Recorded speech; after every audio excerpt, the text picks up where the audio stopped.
Mời khách kiểu này sao? Đến còn trễ hơn cả khách. Trần Lâm, bạn học Bạch Vũ. Ly hôn rồi mà vẫn lừa được gái xinh thế này sao? Ta đến là để báo tin vui cho ngươi đấy. Ta ở đây để báo cho ngươi một tin tốt. Ta xin rửa tai lắng nghe. Nói trước nhé. Ta đã điều tra tất cả tư liệu của ngươi. Ngươi sẽ không trách ta chứ? Ngươi điều tra ta. Đừng nói khó nghe vậy chứ. Xét cho cùng ngươi cũng đã hôn ta rồi. Ta còn không thể tìm hiểu về ngươi sao? Rõ ràng là ngươi cưỡng hôn ta mà. Được hơi còn làm bộ làm tịch. Giả vờ cái gì? Ta điều tra ra gần đây ngươi gặp chuyện không may, bị Hứa Thị trò chơi, người đàn bà xấu xa đó lừa gạt. Biết ngay mà. Ta còn tưởng thân phận tỷ phú của ta bị ngươi phát hiện rồi. Nghiêm túc chút đi, nếu không ta sẽ không giúp ngươi. Nói nghe thử xem. Bổn tiểu thư quyết định đầu tư cho ngươi 1 tỷ, giúp ngươi xây dựng công ty game, cạnh tranh với Hứa Thị trò chơi. Tin tốt của cô thật là hơi dọa người. Nhưng ta không cần. Chỉ ít sao? Vậy ta thêm cho ngươi 1 tỷ nữa. 2 tỷ, chắc được rồi chứ? Giả vờ cái gì? Hóa ra là hai đứa thần kinh.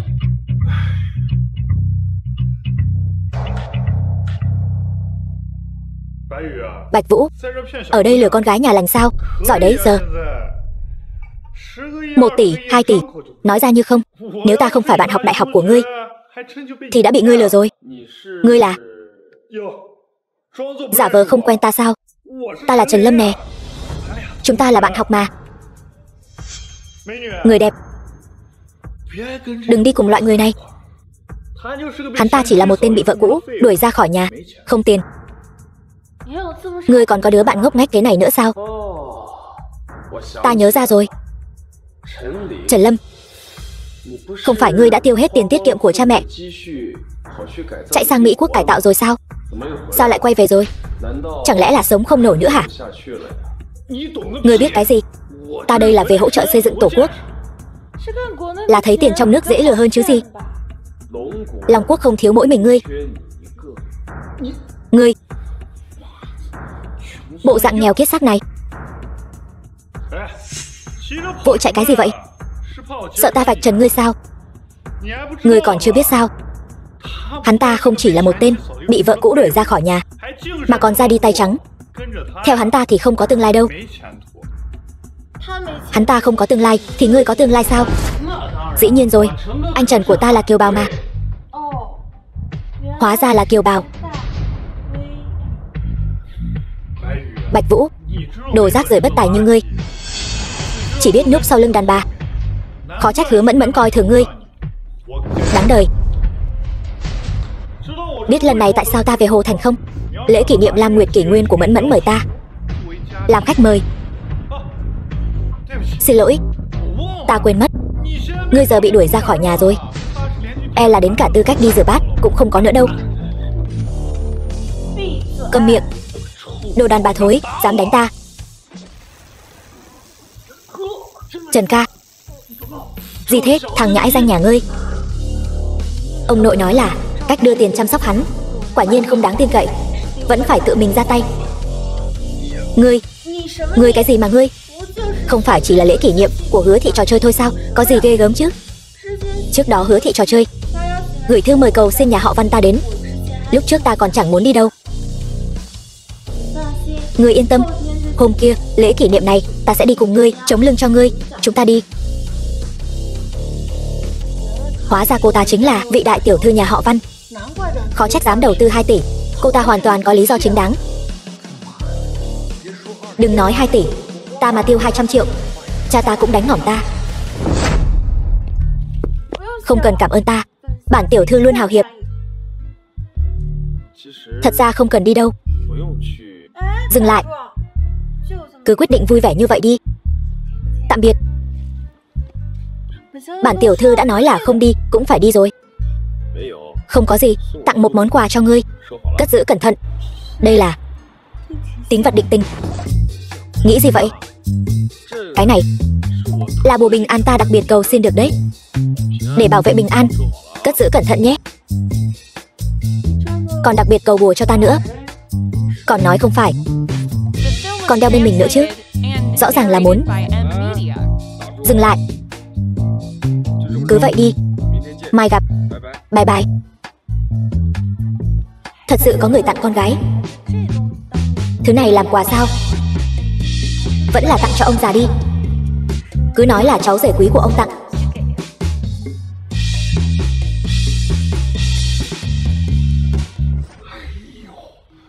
Nhẹ thôi. Bộ xương già này của ta bị ngươi gõ cho rã rời cả rồi. Biết rồi. Thế nào? Cách của ông nội rất hiệu quả. Hiệu quả. Tốt, mới lạ. Trời đất ơi. Ông nội, ông nhìn lầm hắn rồi. Hắn căn bản không lấy 2 tỷ đó. Hơn nữa, hắn còn chuẩn bị quà nữa. Hắn không lấy. Ông nội vẫn không nhìn lầm người chứ? Để ta xem. Quà gì vậy? Ông nội, để ta xem nào. Ông chắc không thích đâu. Chắc chắn thích rồi. Lại đây, để ta xem nào. Đưa ta coi. Ông nội, thời gian thăm nom hôm nay đã hết rồi. Vậy ông nội, ông nghỉ ngơi cho khỏe. Con về trước đây. Được rồi. Về trước đi. Dọc đường cẩn thận. Yên tâm đi ông nội. Con đi rất vững mà. Chậm thôi.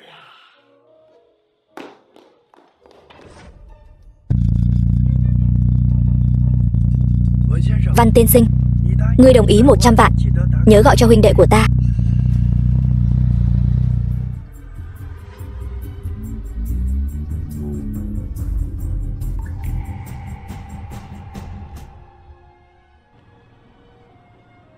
Vừa rồi là ngươi bảo vệ ta sao?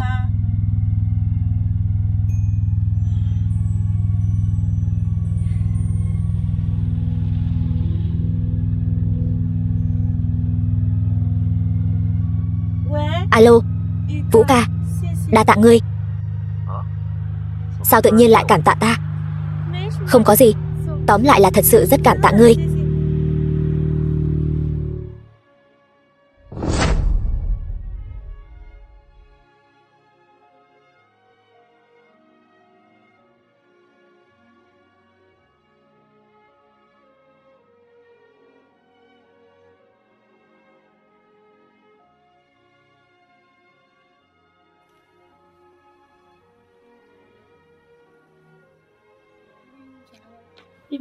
Bên kia có người tìm ta, đợi ta một chút nhé.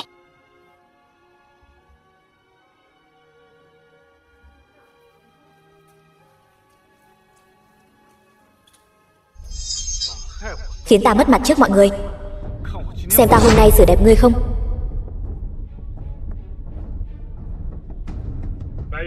Bạch Vũ, ngươi còn mặt mũi đến tham dự buổi lễ của Mẫn Mẫn? Chẳng lẽ là đến ăn trực sao? Trần thiếu gia, ngài nói đúng thật. Tên tiểu tử này mặt dày hơn cả tường thành. Thật không biết Văn đại tiểu thư làm sao lại tìm thứ hàng này đến tham dự yến tiệc. Dám động vào nữ nhân mà lôi bưu ta để ý. Bây giờ lập tức quỳ xuống học 3 tiếng cửa hó sủa. Nói không chừng hôm nay còn tha cho ngươi. Nếu không thì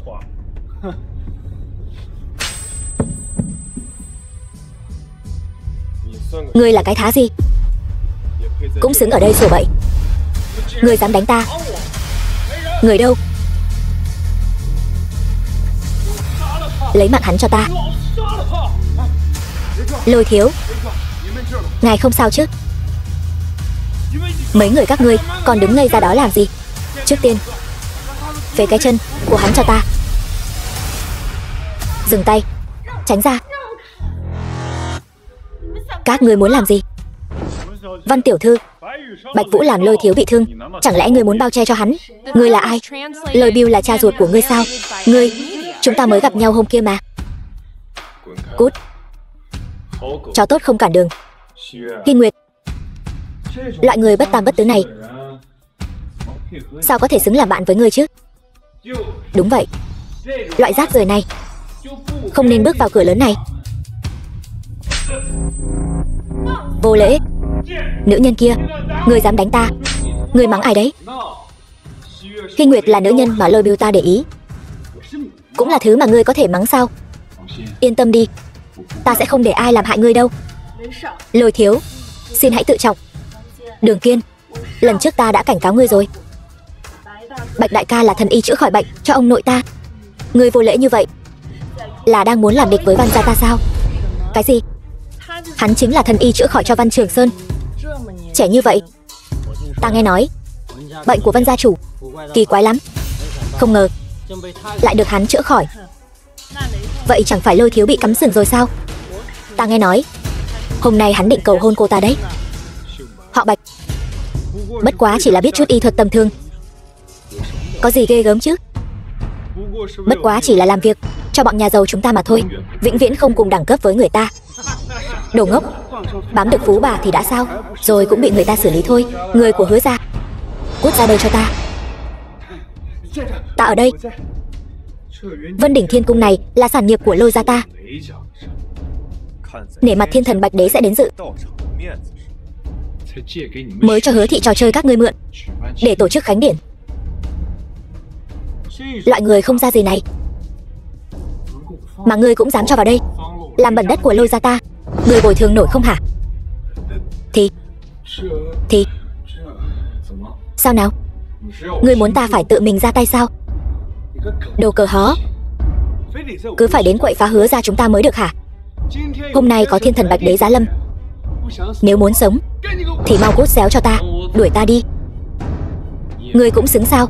Bạch Vũ, đừng tưởng bám được Văn tiểu thư là ngươi có thể lên mặt. Ngươi là cái thá gì? Nơi này là chỗ ngươi xứng đến sao? Thật nực cười. Hồ thành nho nhỏ này chẳng có chỗ nào mà Bạch Vũ ta không xứng đặt chân tới. Đừng có nói khoác. Nếu không phải ngươi cứ nằng nặc đòi ta đến thì cái trò mèo Hứa thị trò chơi này ta căn bản chẳng có hứng thú tham gia. Đến lúc nào rồi mà còn. Ta khinh. Bạch Vũ, ngươi ở Hứa gia chúng ta ăn bám 5 năm, chẳng học được bản lĩnh gì mà lại học được cái thói khoác lác. 5 năm ăn bám. Ngươi đi hỏi Hứa Mẫn Mẫn xem, nếu không có ta thì Hứa thị trò chơi có được như ngày hôm nay không? Sao? Hứa thị trò chơi là sản nghiệp của Hứa gia chúng ta, liên quan gì đến tên phế vật ăn bám như ngươi? Chính xác.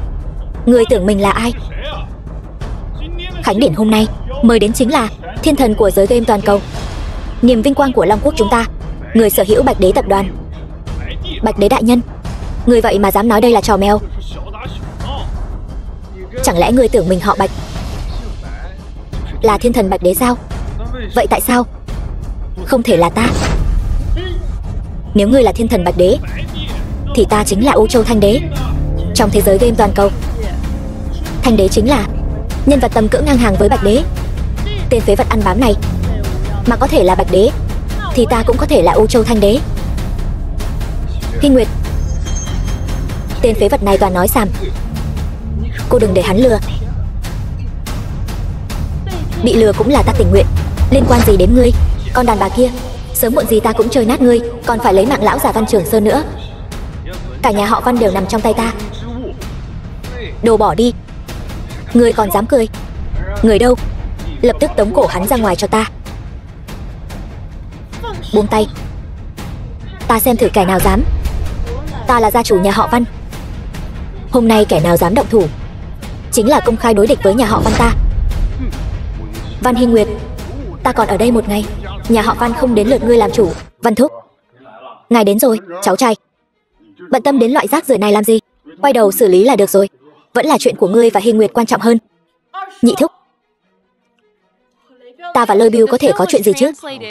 Giá mà cô ta tàn phế thì tốt rồi, đỡ cho ta bao nhiêu việc. Được, ta nghe theo Văn thúc. Hy Nguyệt, lấy ta nhé. Chỉ cần ngươi đồng ý, ta nguyện dâng Vân Đỉnh Thiên Cung làm sính lễ cho nhà họ Văn. Cái gì? Đây chính là khách sạn cao cấp nhất Hồ Thành đấy. Lợi nhuận dòng hàng năm ít nhất 1 tỷ. Giống như gà đẻ trứng vàng vậy. Quả nhiên là Lôi Thiếu. Tên phế vật họ Bạch này sao có thể sánh bằng. Nếu ta là nhà họ Văn, nhất định sẽ chọn hắn làm con rể. Lôi Thiếu, ngươi có lòng rồi. Vân Đỉnh Thiên Cung, ngươi cho nổi sao? Văn Hy Nguyệt, Văn Hoành Ba đã sớm đồng ý rồi. Đợi ngươi gả vào Lôi gia, khách sạn sẽ trả lại nguyên vẹn. Sản nghiệp của Văn gia và ta chia 7/3. Ngươi bảo ta làm sao nỡ buông tay chứ?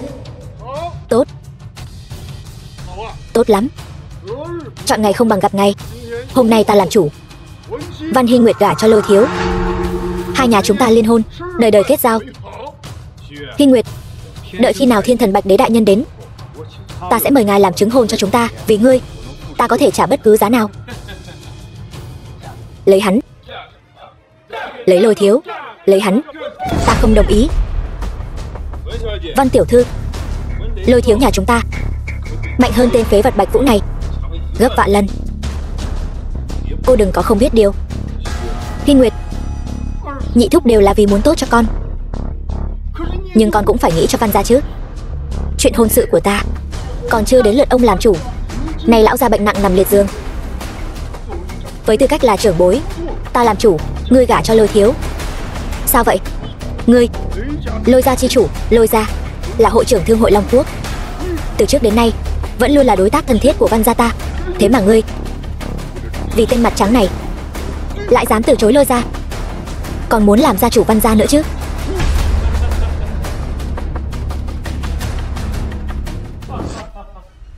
Này anh bạn, ngươi cười cái gì thế? Lôi Thiếu, đồ ngu, lần nào cũng tự chuốc lấy nhục. Họ Bạch, ngươi chán sống, đánh nó cho ta.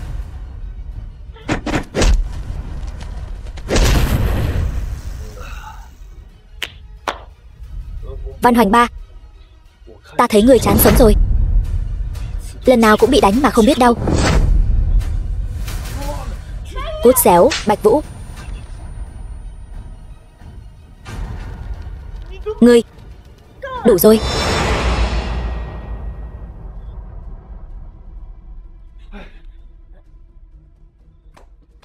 Bạch Vũ, ngươi đừng làm loạn nữa. Con đàn bà này, ta cho ngươi mượn địa bàn, ngươi cứ đứng nhìn ta bị người ta đánh. Xin lỗi Lôi tổng, ta đã liên lạc với Bạch Đế tập đoàn rồi. Chỉ là người của Bạch Đế tập đoàn nói, đại diện Bạch Đế tập đoàn, người đến ký hợp đồng đã đến rồi. Chính là Bạch Vũ. Chị nói bậy bạ gì vậy? Hắn chỉ là một tên phế vật, sao có thể đại diện cho Bạch Đế tập đoàn được? Hoang đường. Hắn chỉ là một tên trai bao, móc nối được với tập đoàn Bạch Đế.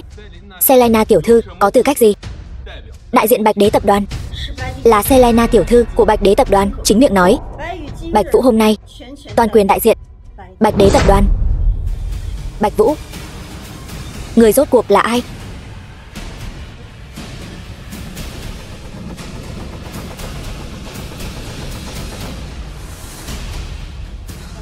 Cái gì? Hắn là người của Bạch Đế tập đoàn? Chẳng lẽ hắn là Bạch Đế đại nhân? Bạch Vũ, cút xuống cho ta. Chỗ này là dành cho Bạch Đế đại nhân. Ngài ấy chưa đến, ai cũng không được ngồi. Ta thấy chỗ này rất tốt, ngồi rất thoải mái. Hỗn xược, điếc rồi hả? Đây là chỗ của Bạch Đế đại nhân.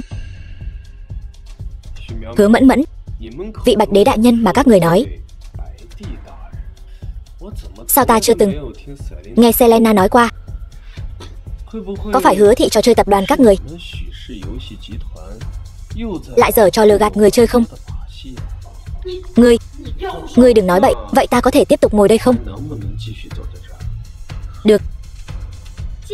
Nếu ngươi là đại diện Bạch Đế tập đoàn đến ký hợp đồng, vậy chắc là Bạch Đế tiên sinh hôm nay không rảnh. Vậy thì ngươi mau ký hợp đồng này đi. Ký đi. Không vội, ta muốn xem thử tên Lôi Thiếu này và lão già Văn Hoành Ba có gan to cỡ nào, dám ép buộc nữ nhân của ta liên hôn. Bạch Vũ, ngươi Ngươi chỉ là đạp phải phân, chỉ là công cụ được Bạch Đế tập đoàn phái đến ký hợp đồng thôi. Dám tranh giành nữ nhân với ta, đúng là cũng không tự soi gương xem mình là ai. Không phải chỉ là ký hợp đồng thôi sao? Sao nào? Thật sự coi mình là Bạch Đế đại nhân rồi? Bạch Vũ, trước đây ta chưa từng phát hiện gan ngươi lại lớn đến vậy. Ta bảo ngươi này, ta làm vậy đều là vì ngươi thôi. Ta khuyên ngươi mau cút khỏi cái ghế này, nếu không cái giá phải trả không phải thứ ngươi gánh nổi đâu. Ghế riêng của Bạch Đế. Ta Bạch Vũ hôm nay ngồi rồi, ta muốn xem thử cái giá phải trả là gì. Mẫn Mẫn, loại người như hắn làm sao hiểu được Bạch Đế tập đoàn, vương tầm quốc tế, ngay cả ta, Thương hội Nam Bắc Long Quốc, cũng phải nể mặt hắn 3 phần. Bạch Đế đại nhân là vị đại nhân thần bí vô song, nếu đắc tội với ngài ấy thì không ai cứu được ngươi đâu. Bạch Vũ, cái ghế của thiên thần Bạch Đế không phải ai cũng có tư cách ngồi đâu. Ta khuyên ngươi mau cút xuống cho ta. Hứa Mẫn Mẫn, hợp đồng với Bạch Đế tập đoàn ngươi còn muốn ký không? Ngươi dám dọa ta? Hứa Mẫn Mẫn, ngươi đúng là không biết hối cải. Ta cho ngươi cơ hội mà ngươi không biết tận dụng. Bớt sàm ngôn, mau cút khỏi tôn vị của thiên thần Bạch Đế. Ngươi không xứng ngồi. Đồ ngu, dám xúc phạm Bạch Đế đại nhân trước mặt mọi người. Ngươi làm vậy thì từ nay về sau thiên hạ sẽ không còn chỗ cho ngươi dung thân nữa. Lôi ra ta, nhất định sẽ vì Bạch Đế đại nhân mà diệt trừ tên cuồng đồ láo sực như ngươi. Còn cả Văn gia ta nữa, còn cả Đường gia ta nữa, còn cả ta nữa, còn cả Hứa gia ta nữa. Cuồng đồ, cút xuống, cút xuống, cút xuống, cút xuống. Ta không đồng ý, Văn gia chúng ta cũng không đồng ý. Hỗn xược, ngươi có biết xúc phạm Bạch Đế sẽ có hậu quả nghiêm trọng đến mức nào không? Cút xuống. Lão gia tử đúng là mù mắt, mà giao Văn gia cho ngươi đúng là hồ đồ đến cùng cực. Ngu xuẩn. Hy Nguyệt, ngươi đừng để hắn lừa nữa, có ta xin tha cho ngươi. Bạch Đế đại nhân sẽ không trách phạt ngươi đâu. Bạch Vũ, hay là ngươi chạy nhanh đi, ta cản bọn họ cho. Bọn họ chắc chắn không dám động đến ta đâu. Đi. Hy Nguyệt, không sao đâu, ở Hồ Thành chưa có ai dám động đến Bạch Vũ ta đâu.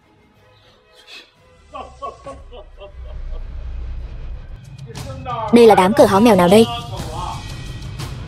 dám xưng bá ở Hồ Thành? Ba, sao ba lại đến đây? Văn gia Văn Hoành ba, bái kiến hội trưởng đại nhân. Bái kiến hội trưởng đại nhân.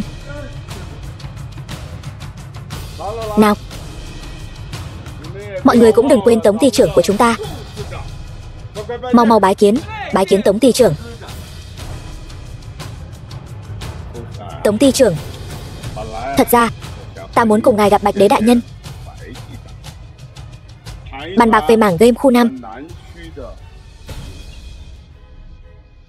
cũng là vì sự phát triển của Hồ Thành chúng ta mà. Ngài xem đám cuồng đồ này, toàn nói những lời ngông cuồng. Tống ty trưởng, bọn chúng đang tát vào mặt chúng ta đấy. Tên đáng ghét, gặp ta và hội trưởng Lôi, ngươi còn dám ngồi đó sao? Người đâu? Lôi hắn xuống cho ta. Tống Thành, ngươi muốn đối đầu với tập đoàn Bạch Đế sao? Ngươi và tập đoàn Bạch Đế có quan hệ gì? Đừng nghe hắn nói nhảm. Hắn chẳng qua chỉ là tên bù nhìn được tập đoàn Bạch Đế phải đến ký hợp đồng mà thôi. Bù nhìn thì không thể đại diện cho tập đoàn Bạch Đế sao?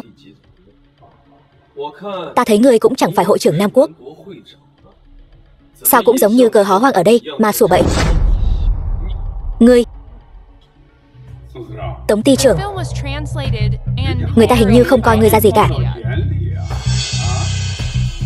Ngươi trẻ tuổi, gan dạ là chuyện tốt, nhưng đôi khi cũng khiến người mất mạng. Cảnh vệ, đúng, bắt tên cuồng đồ này vào đại lao, cho hắn sống không yên thân. Đúng vậy, hắn dám không coi ngài ra gì, quả thật là chán sống. Đồ ngu xuẩn, ngươi đắc tội nhiều người như vậy, ai cũng không cứu được ngươi đâu. Ngu dốt, đồ khốn nạn, dừng tay. Ta xem ai dám. Người đâu? Bắt hắn xuống cho ta. Đánh cho tàn phế. Tống Thành, người hôm nay muốn làm tay sai cho bọn chúng, chẳng lẽ không sợ ngày sau tập đoàn Bạch Đế thanh toán sao? Thanh toán? Ngươi chỉ là một tên tiểu tốt chưa từng nghe tên của tập đoàn Bạch Đế thôi. Lôi Gia là thượng khách của tập đoàn Bạch Đế đấy, phụ trách dự án game khu Nam. Ngươi dám vô lễ với hắn, dù người của tập đoàn Bạch Đế đến đây cũng sẽ không tha cho ngươi. Lôi Ra cái khỉ gì? Hắn cũng xứng làm thượng khách của tập đoàn Bạch Đế sao? Dự án phát triển game khu Nam liên quan đến sự trỗi dậy của game Long Quốc. Hắn vì tư tâm quá nặng nên đã bị đá ra khỏi cuộc chơi từ lâu rồi. Các ngươi cái gì cũng không biết, nghe hắn ở đây nói nhảm. Sao có thể chứ? Nam Quốc Thương hội chẳng phải luôn cứng rắn, có thể so găng với tập đoàn Bạch Đế sao? Ta khinh. Tập đoàn Bạch Đế tung hoành toàn quốc. Nếu không phải 5 năm trước bị Lôi Bạo Game, công ty số 1 thế giới, chèn ép, thì bây giờ cũng là doanh nghiệp xuyên quốc gia rồi. Sao có thể so sánh với Nam Quốc Thương hội được? Ngươi nói bậy. Sao có thể có chuyện như vậy được? Cứ hỏi cha ngươi thì sẽ rõ tất cả. Ta đã phong tỏa tin tức từ lâu, chỉ cầu lần này được Bạch Đế đại nhân tha thứ. Tin tức vậy mà bị người tiết lộ, đáng ghét.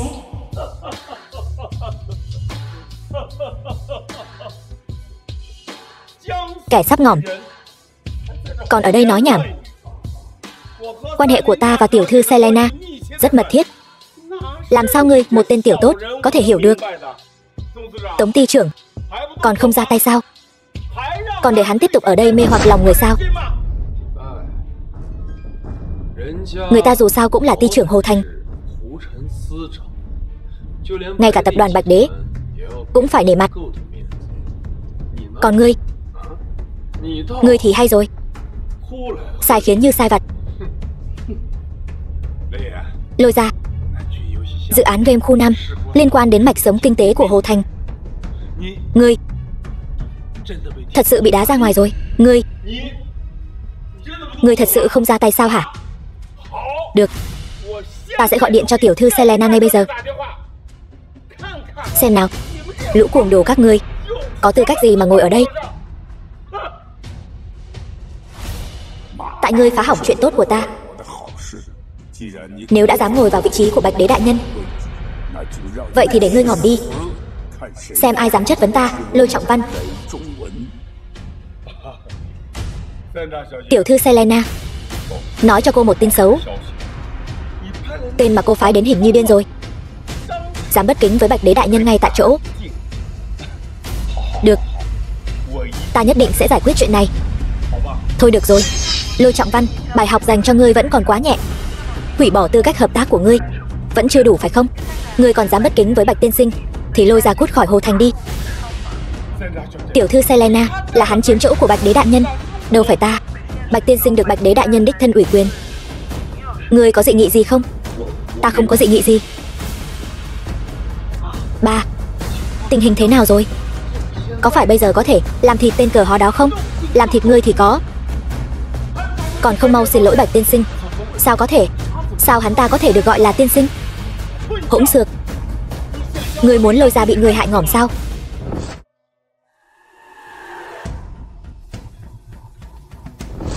Bạch tiên sinh, xin hãy tha thứ cho ta.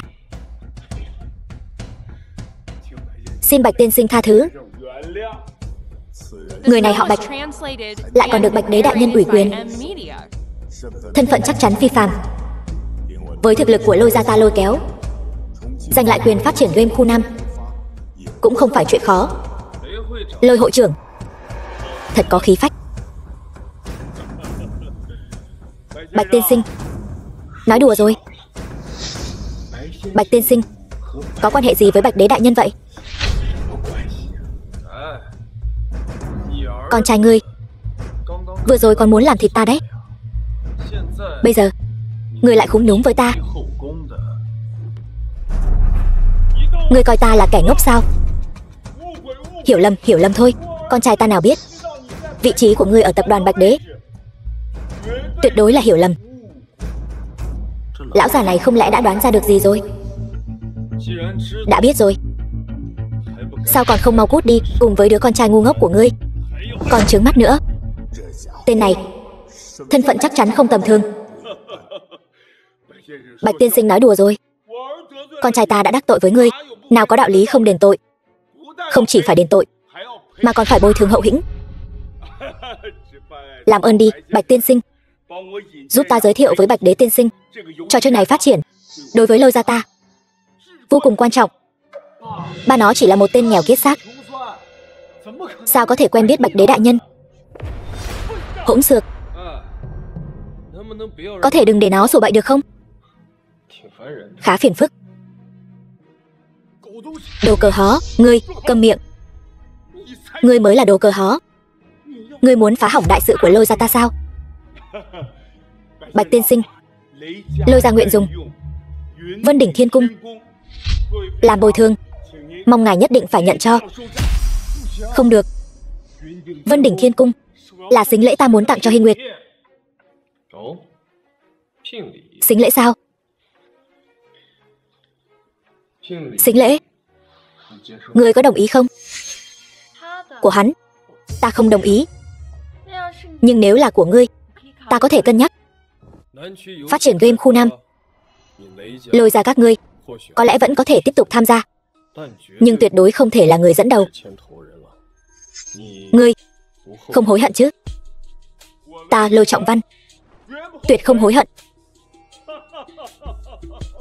Tống mẫu tại đây, chúc mừng Lôi gia.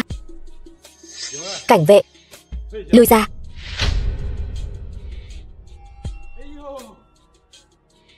Chúc mừng Lôi gia. Phát triển game khu Nam có ngài, nhất định sẽ thành công vang dội. Bạch Vũ, người khác tin lời ma quỷ của ngươi, ta thì không tin. Chư vị, hôm nay là ngày trọng đại. Hứa thị trò chơi và Bạch đế tập đoàn ký kết hợp đồng.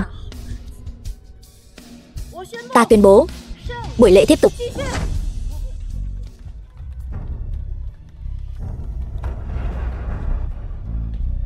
Đợi ngươi ký hợp đồng rồi, xem ta vạch trần ngươi thế nào.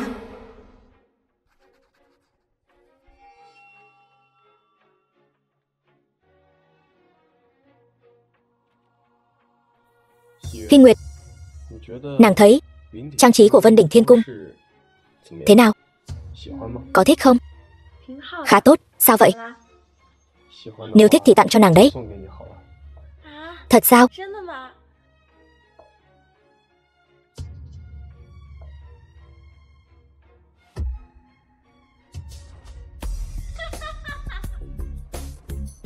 Lôi gia, ngài sợ là bị tên Bạch Vũ này lừa rồi. Hắn kỳ thực căn bản không phải là nhân vật lớn nào của Bạch đế tập đoàn, cũng căn bản không thể quen biết thiên thần Bạch đế. Chuyện này không phải thật chứ? Đương nhiên là không rồi. Cô ta chỉ là ghen tị với ngươi đến phát điên thôi. Ghen tị với cô ta? Thật nực cười. Ta thấy ngươi sắp ngỏm đến nơi rồi mà còn nói năng lung tung. Tên vô dụng, ngươi lại muốn ăn đòn rồi phải không? Ngươi, Bạch Vũ, ngươi có biết cái giá phải trả khi đùa giỡn với Lôi gia ta không?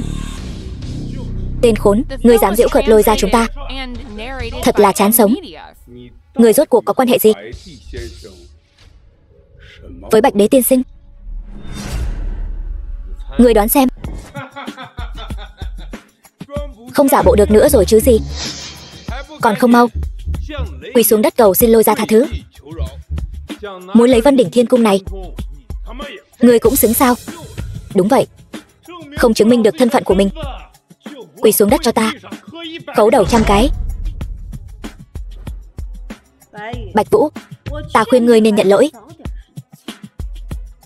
Trễ hơn thì ngươi sẽ không còn cơ hội nữa. Đồ ngu, hôm nay ta đứng đây, xem ai dám làm gì ta. Bạch Vũ, ngươi thật sự là không thấy quan tài không rơi lệ mà vẫn chưa từ bỏ ý định sao? Ngươi mau chạy đi, muộn rồi. Hôm nay ngươi khó thoát. Lôi Biêu, Chỉ cần ngươi chịu tha cho Bạch Vũ, ngươi muốn giá nào chúng ta có thể thương lượng. Lão tử không thiếu tiền, nhưng nếu ngươi chịu gả cho ta, ta sẽ tha cho hắn. Ngươi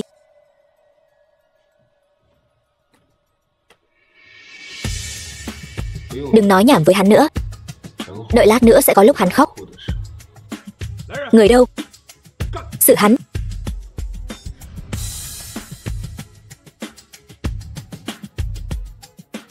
Thuộc hạ đến muộn, xin tiên sinh đừng trách, không phải là diễn viên do Bạch Vũ thuê đến đấy chứ? Ba, tên đáng ghét. Ngươi dám bất kính với tổng tài đại nhân? Tổng tài? Sao có thể? Lôi thiếu gia. Tổng tài đại nhân, ngài lại đích thân đến đây. Vị tiên sinh này và Bạch Đế đại nhân rốt cuộc có quan hệ gì vậy?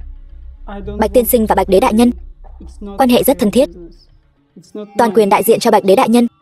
Ngươi có ý kiến gì không? Không thể nào. Hắn sao có thể có quan hệ thân thiết với Bạch Đế đại nhân chứ? Tuyệt đối không thể. Làm gì? Sao vậy? Sao không ra tay? Các ngươi làm gì vậy? Mau lùi xuống. Hồ Thành ty trưởng Tống Thành, bái kiến Bạch tiên sinh. Trước đó đều là hiểu lầm. Hiểu lầm? Xem ra việc phát triển game khu Nam cũng không cần tổ chức ở Hồ Thành nữa rồi. Bởi vì đều là hiểu lầm. Không, không phải hiểu lầm, là ta có mắt như mù. Xin tiên sinh thứ lỗi. Thôi được rồi, nể tình ngươi chưa ra tay, lui xuống đi. Đa tạ Bạch tiên sinh. Lôi hội trưởng, hai cha con các ngươi thù hằn với ta rất lớn nha. Mau quỳ xuống cầu xin Bạch Đế đại nhân tha thứ. Quỳ xuống cầu xin lỗi. Bạch tiên sinh, xin lỗi. Đều là hắn. Văn Hoành Ba bảo ta đi lừa Văn Hy Nguyệt, chia đôi gia sản Văn gia. Hỗn xược. Câm miệng. Hy Nguyệt, ta là nhị thúc của con nghe ta giải thích. Nhị thúc vì chức gia chủ lại dám cấu kết với người ngoài, chiếm đoạt sản nghiệp gia tộc. Người muốn làm đứa con bất hiếu của Văn gia sao?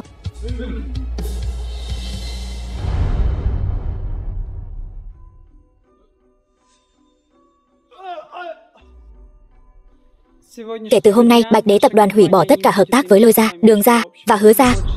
Những hỗ trợ kỹ thuật liên quan, chúng ta sẽ thu hồi toàn bộ. Thu hồi toàn bộ? Sao có thể thu hồi toàn bộ được? Lôi hội trưởng cũng đã trả giá rồi. Để lại 3 phần đi. Đa tạ.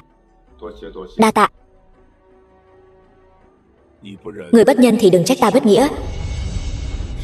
Chính người ép ta gia nhập phe Thanh Đế.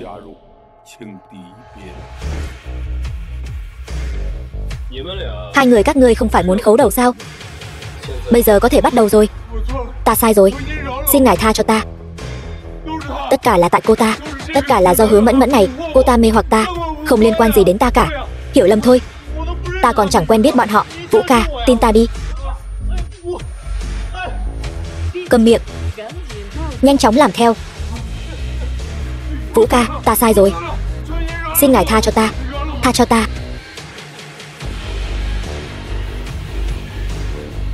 Hứa Mẫn Mẫn, bây giờ ngươi còn gì để nói? Ca, ngươi là huynh ruột của đệ, dù sao thì ngươi cũng coi như là người nhà họ Hứa. Xin ngươi rủ lòng thương. Ta nói cho ngươi biết, ta sớm đã cùng với nhà họ Hứa các ngươi không có nửa xu quan hệ, cớ gì phải tha cho các ngươi. Bạch Vũ, ngươi căn bản không thể quen biết Bạch Đế đại nhân. Ngươi đừng lừa ta nữa. Ngoan cố. Ta thật không ngờ ngươi lại cùng với con nhỏ Tây này phát triển đến mức này. Cô ta lại vì ngươi không tiếc lừa gạt tất cả mọi người. Trí tưởng tượng thật phong phú. Để ngươi lấy thân phận Bạch Đế ký kết hợp đồng. Ta không tin ngươi sẽ không màng đến lợi ích, phá hủy Lam Nguyệt Kỷ Nguyên. Ngươi tưởng ngươi rất quan trọng sao? Ngươi hiện tại chỉ có 4 phần cổ phần, chúng ta có tới 6. Ta cũng không sợ nói cho ngươi biết, đằng sau Hứa thị trò chơi của chúng ta còn có một nhà đầu tư thần bí. Với thực lực của hắn, không hề nhỏ hơn so với Bạch Đế tập đoàn của các ngươi. Bạch Đế tập đoàn vì ngươi mà xuống nước, đã đem Lam Nguyệt lộ ra trước mắt một số người rồi. Nếu đã như vậy thì xem ai không nhịn được mà nhảy vào cắn thịt trước. Long Hưng sáng tạo đầu tư của ta không dễ chơi đâu. Người đó chẳng phải là Bạch Vũ. Nếu đã là vị đó, hôm nay sẽ tha cho ngươi một mạng. Làm game cho tốt, đừng để người chơi thất vọng. Nhà đầu tư của ta rốt cuộc là ai? Ngay cả tổng tài Bạch Đế tập đoàn cũng phải kiêng dè.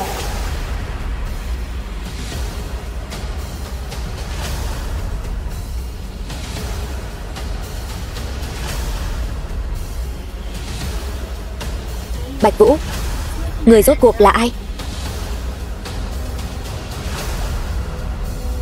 Không ngờ người đứng sau Hứa gia lại lợi hại như vậy. Chỉ cần có thể lôi kéo được hắn, Bạch Đế tập đoàn có cổ phần thì đã sao? Đừng hòng cưỡi lên đầu ta. Đồ ăn cháo đá bát. Ngươi sớm biết Bạch Vũ quen biết Bạch Đế, đúng không? Ngươi đáng ghét. Đồ ngu. Đó là Selena đang phối hợp với hắn diễn trò thôi. Với năng lực của Bạch Vũ, cả đời này cũng không thể quen biết Bạch Đế đại nhân được. Này con kia, cần ta nhắc nhở ngươi sao? Hứa thị trò chơi của chúng ta sắp sửa bay lên trời rồi. Đường ra các người sắp tàn rồi, vẫn còn muốn động thủ với ta sao? Nghe thấy chưa? Mau cút ra ngoài cho ta, con đàn bà này. Ngươi cứ đợi đấy.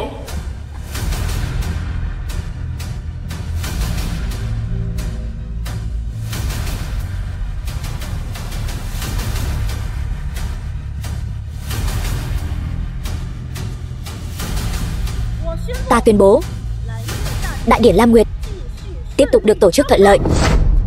Lão bản, ngài đã có 6 phần cổ phần của Hứa thị trò chơi rồi. Lấy được Lam Nguyệt chính là... Người quên rồi sao? Bạch Đế tập đoàn chúng ta đã bị lôi bạo game chèn ép suốt 5 năm. Nếu Mr. God biết chúng ta làm ra một trò chơi mới, nhất định sẽ không tiếc bất cứ giá nào để nhắm vào chúng ta. 5 năm trước, hắn đã dùng thủ đoạn vô sỉ để bôi nhọ chúng ta. Lần này có Long Hưng sáng tạo của ngài, nhất định sẽ thành công.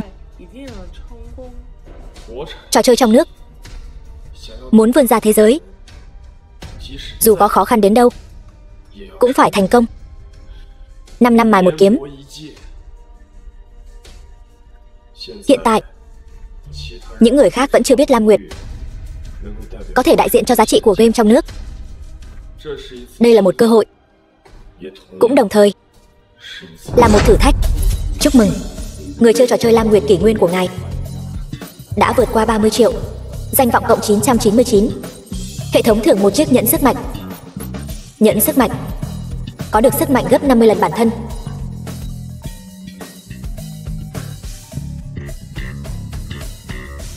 Alo, Phi Nguyệt.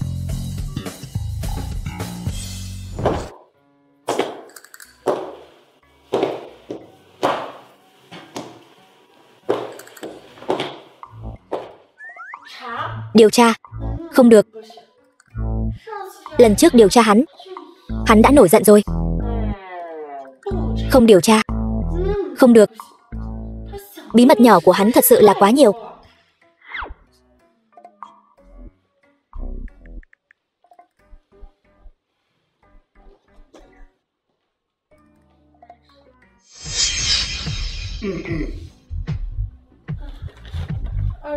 Nhị thúc, người vẫn chưa nghỉ ngơi sao?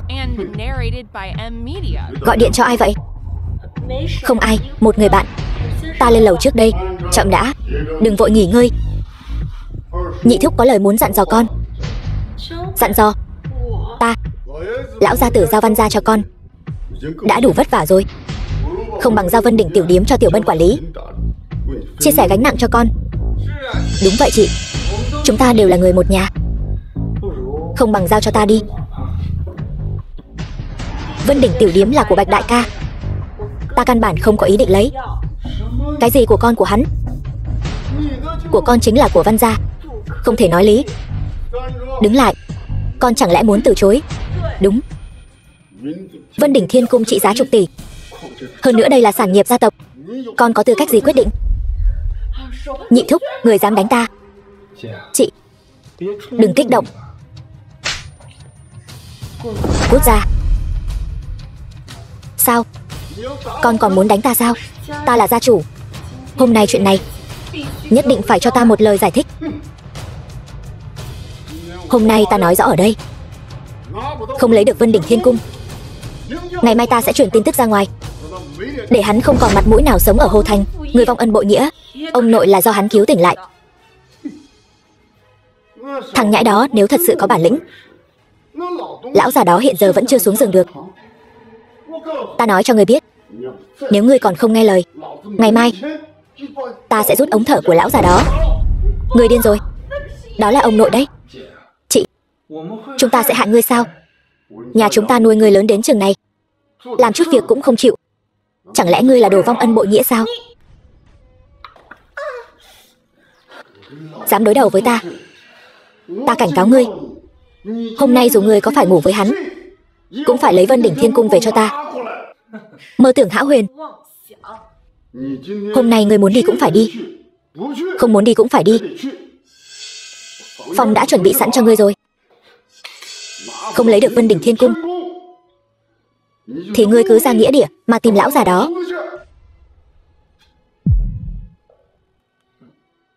Chị, dù sao thì thằng nhóc đó cũng có ý với chị.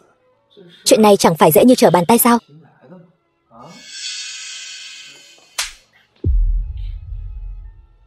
Ta cảnh cáo ngươi, dám động đến ông nội, ta sẽ lấy mạng Văn Bân. Xem ai tàn nhẫn hơn. Đồ tiện nhân.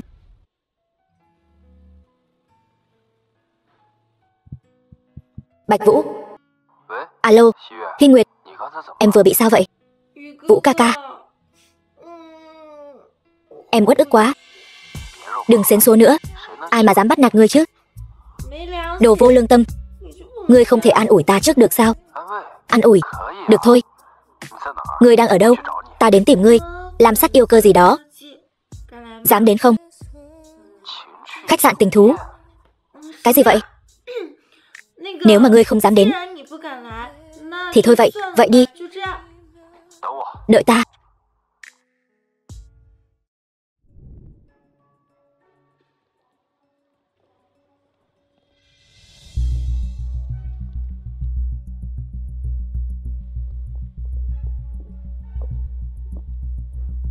Chị, Hứa thị trò chơi của chúng ta giờ thì phát đạt rồi. Mấy kẻ trước đây từ chối ký hợp đồng, giờ quay lại như cờ hó. Đừng quá tham lam. Đợi công ty phát triển lên, chị mua cho ngươi chiếc xe mới. Vậy thì cảm ơn chị nhiều lắm. Đồ tiện nhân, kiếm được nhiều tiền như vậy, vậy mà còn bắt ta đợi. Ta không đợi được nữa rồi.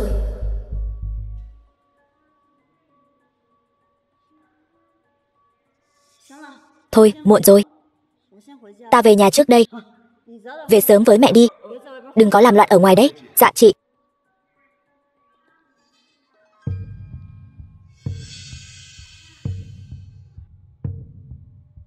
Alo, Đường Kiên, lời ngươi nói trước đây còn tính không? Được rồi, ta nói cho ngươi biết, chị ta về rồi. Đồ cờ hó, dám mở mồm đòi ta 5 triệu. Có số để lấy, sợ ngươi không có số để tiêu. Đường thiếu, ta thấy con tiện nhân đó rồi, mau ra tay thôi. Đi nhanh lên, nằm ra đất dụ nó ra.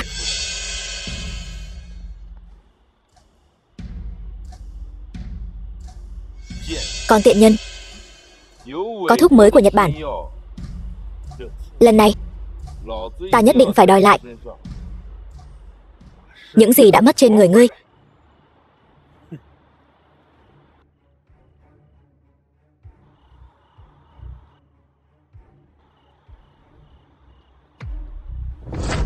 Sao? Lâu như vậy rồi cũng không cho ta chạm vào.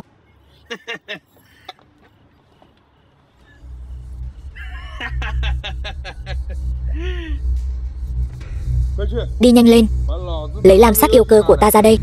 Hôm nay ta phải chơi cho đã. Vũ ca ca, lại đây nào.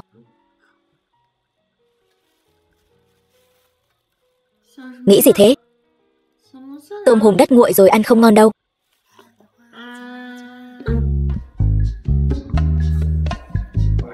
Cay quá đi. Đêm hôm khuya khoắt gọi ta tới đây chỉ là để ăn tôm hùm đất thôi hả? Sao? Không được hả? Lần sau ta mời ngươi ăn đại tiệc. Không phải vậy. Kỳ lạ thật đấy. Nhìn ngươi là biết chẳng có kinh nghiệm gì rồi. Làm vậy mới tránh được chú tới kiểm tra. Được rồi, có chuyện gì nói mau. Không phải sợ cô gặp nguy hiểm nên mới tới tìm cô sao? Ta có thể gặp nguy hiểm gì chứ?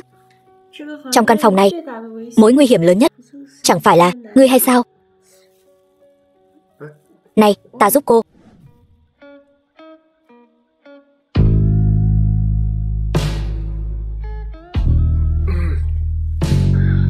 Hay là nói chuyện chính trước đi.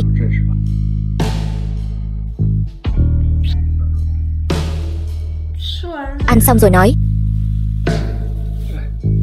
Cô có thể rửa tay trước không vậy? Mơ đi. Ta chỉ là...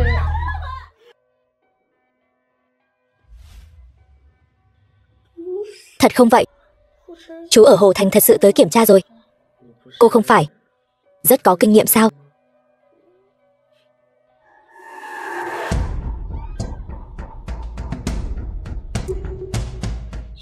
Dậy đi, ta đi xem sao.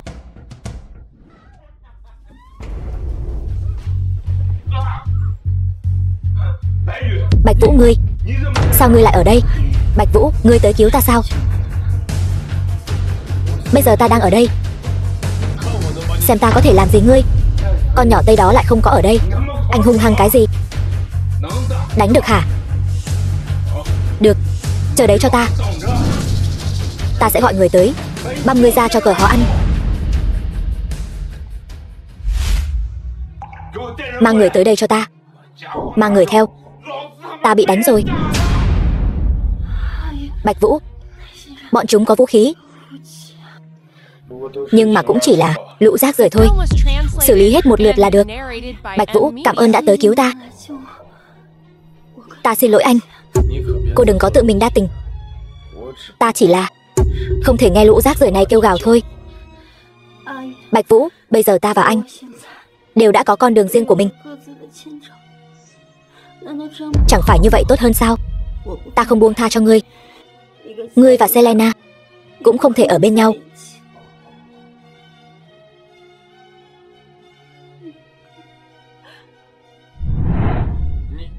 Cô.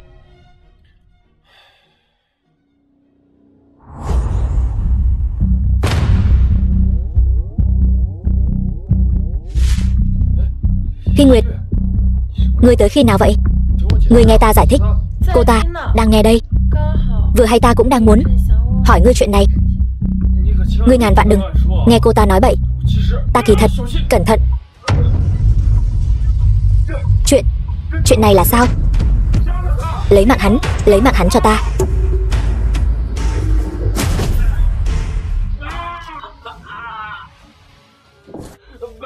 Bạch Vũ, không liên quan tới ta. Ta còn chưa chạm vào Hứa Mẫn Mẫn. Thật sự một lần cũng không có. Ngươi tin ta. Bây giờ biết cầu xin tha thứ rồi. Muộn rồi, ngươi tha cho ta đi.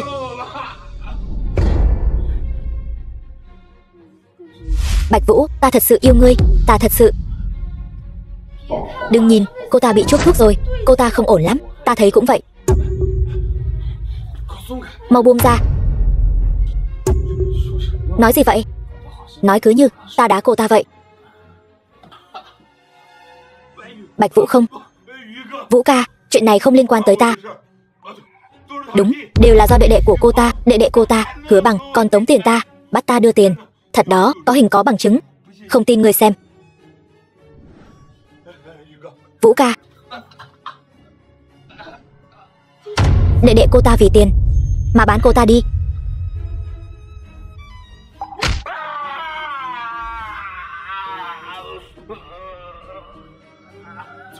Đi.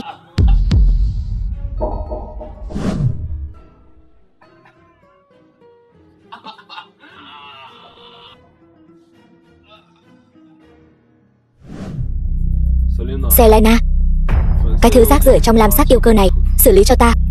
Vâng sếp, xử lý đi đâu? Cứ ném tới Siberia. Câu cá tuyết đi. Hy Nguyệt, người chắc chắn muốn cùng ta đưa cô ta về. Đương nhiên. Lỡ như người làm chuyện xấu thì làm sao? Ngươi, ta sợ ngươi không kiềm chế được, lại bị cô ta lừa gạt thôi. Được rồi, ngồi cho vững.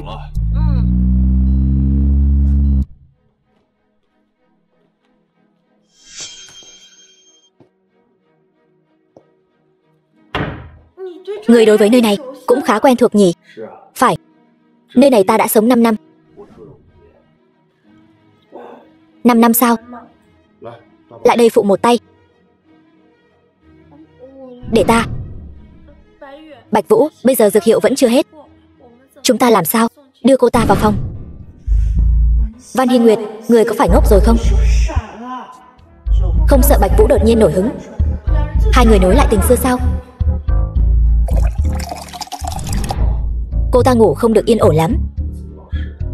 Ta sợ cô ta nghỉ ngơi không tốt. Ly hôn rồi. Còn nói gì nữa? Ta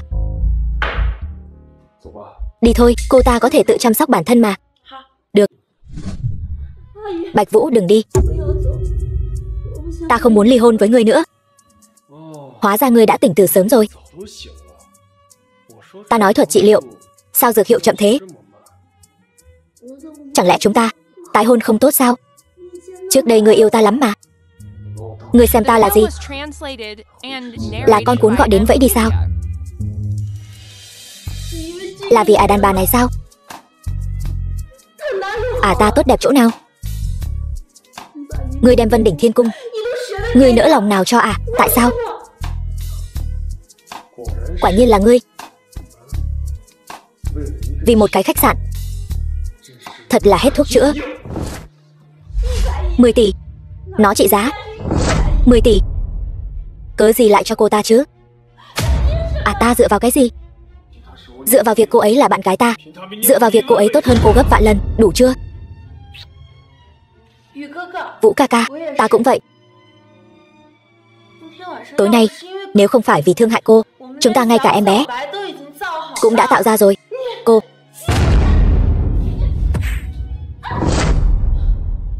trước đây cô vì những lợi ích đó, ta ở phía sau lén lút ủng hộ cô, để cô tận hưởng niềm vui thành công.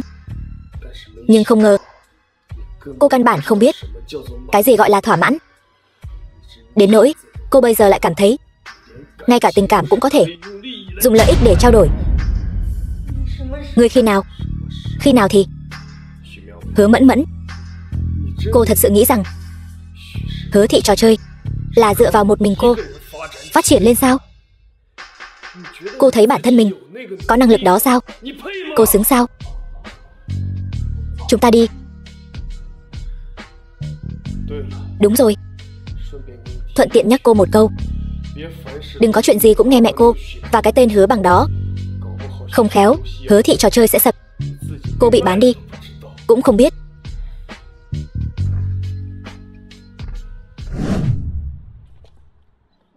Vậy nên sự việc là như vậy. Nhị thúc dùng tính mạng của ông nội để uy hiếp ta. Ta cũng không ngờ ngươi sẽ xuất hiện. Ngươi sẽ không trách ta chứ? Sao ta lại trách ngươi được? Chỉ là không ngờ ngươi lại thật sự mời ta ăn tôm hùm đất. Ngươi đúng là đồ ngốc mà.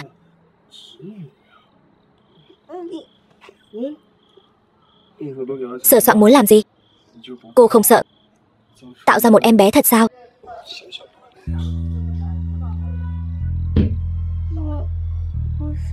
Ta lấy lời nói kích thích Hứa Mẫn Mẫn thôi. Chỉ là muốn giúp ngươi hả giận thôi. Ngươi còn cười ta.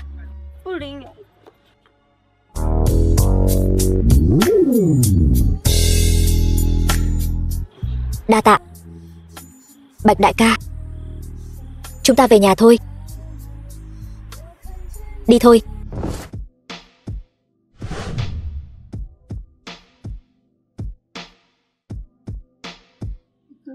Vũ ca ca, ta yêu ngươi.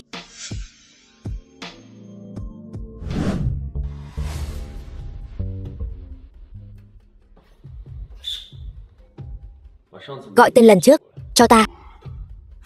Con đàn bà này dám dẫn trai về nhà. Thật đúng ý ta. Bạch Vũ, mở cửa. Ta biết ngươi ở trong đó, ngủ với con gái nhà Văn. Ngươi đừng hòng chạy thoát. Cửa sổ sau ta đã mở, cớ gì lại cho cô ta chứ? Ngươi đứt cánh cũng khó bay. Mở cửa. Nhị thúc ngươi sắp vào rồi, sợ sao? Có ngươi ở đây, ta không sợ. Đúng vậy ba, Văn gia không thể chịu thiệt được. Tông cửa ra cho ta.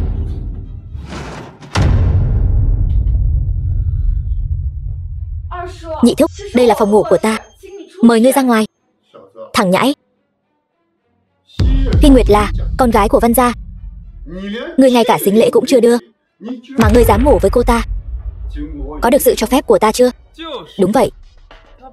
Ba mẹ cô ta mất sớm từ nhỏ, là cha ta cực khổ nuôi cô ta lớn. Không phải để ngươi bắt nạt không đâu. Tỷ tỷ, có phải hắn cưỡng bức tỷ không? Câm miệng. Ta là tự nguyện. Đồ không biết liêm sỉ. Mặt mũi người Văn gia ta đều bị ngươi làm mất hết rồi. Lão già, ngay cả ngươi cũng biết lễ nghĩa liêm sỉ sao? Ngươi bớt nói hưu nói vượt ở đây. Văn gia ta không đòi hỏi nhiều. 5 tỷ cộng với lời hứa của ngươi về Vân Đỉnh tiểu điếm. 5 tỷ. Các ngươi điên rồi sao? Sính lễ làm gì nhiều tiền như vậy? Người bớt banh vực người ngoài. Của ngươi chính là của ta, chính là của Văn gia. Đúng, không có thì đi ăn trộm, không có thì đi cướp cho ta, đi lừa cho ta. Đúng rồi, con nhỏ Tây của cái Bạch Đế tập đoàn đó chẳng phải là tổng tài sao? Bảo nó đưa tiền đi. Đây là thứ ta tặng cho Hinh Nguyệt. Các ngươi cũng dám cướp? Ngươi ngủ với cô ta, đưa sính lễ là lẽ đương nhiên. Người đâu? Cho thằng nhãi này nếm mùi đau khổ. Bạch Vũ, ngươi nghĩ ngươi đánh được ta sẽ không chuẩn bị sao? Ta nói cho ngươi biết, trang bị của những người này đều là đồ cách điện hoàn toàn, chuyên dùng để đối phó với ngươi. Lão Phu ở bữa tiệc tận mắt nhìn thấy ngươi chỉ dùng dùi cui điện đánh lén người khác thôi. Các ngươi quan sát cũng khá nhạy bén đấy. Chỉ là hơi ngu ngốc một chút, tin tức cũng hơi chậm một chút. Ngươi còn dám ngông cuồng sao? Chờ ngỏm đi. Lên cho ta, lên. Vô lễ gặp lệnh bài như gặp gia chủ. Các ngươi muốn tạo phản sao? Ngươi cấu kết với người ngoài, không mang lợi ích gia tộc, không có tư cách làm gia chủ. Lệnh bài con, người con. Ta chính là tân gia chủ. Nghe lệnh gia chủ, nghe hiệu lệnh của gia chủ. Bắt cô ta lại cho ta.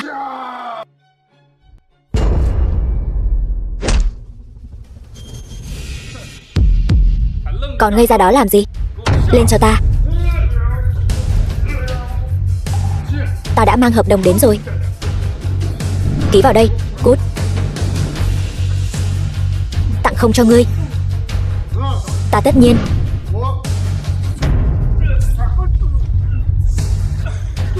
Không thể nào. Không thể nào sao?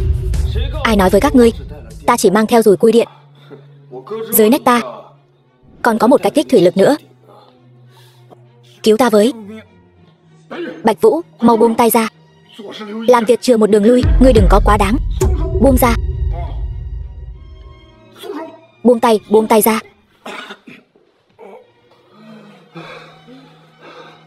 Quá đáng, các ngươi chỉ cần mở miệng là muốn 5 tỷ, cướp đoạt Vân Đỉnh Thiên Cung, ỷ mạnh hiếp yếu Hinh Nguyệt bơ vơ. Chuyện này không thể gọi là quá đáng. Thật đúng là không biết xấu hổ. Con gái của Văn gia, ta thay cha nó, nuôi nó lớn. Đây là nó nợ ta. Nhị thúc, người quá đáng rồi. Từ khi cha ta mất, là ông nội chăm sóc ta lớn lên. Ngươi đã chăm sóc ta mấy lần? Đều là hai người ức hiếp ta. Câm miệng.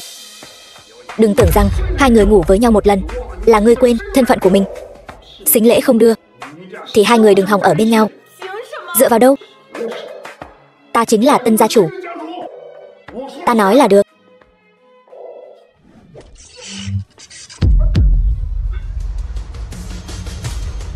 Ngươi là gia chủ Văn gia. Vậy hắn là ai? Hỗn xược, ta còn chưa ngỏm.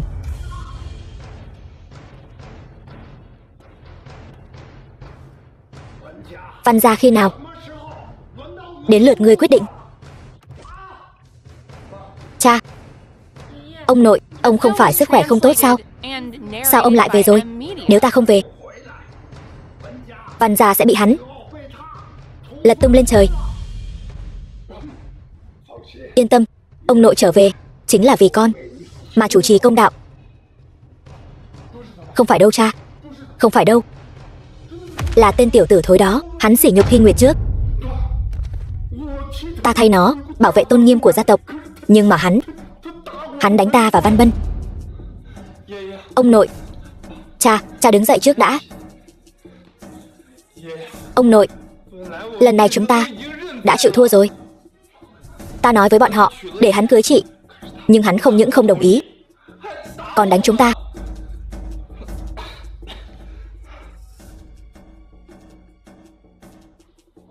Nói bậy, ta rõ ràng là tự nguyện. Câm miệng.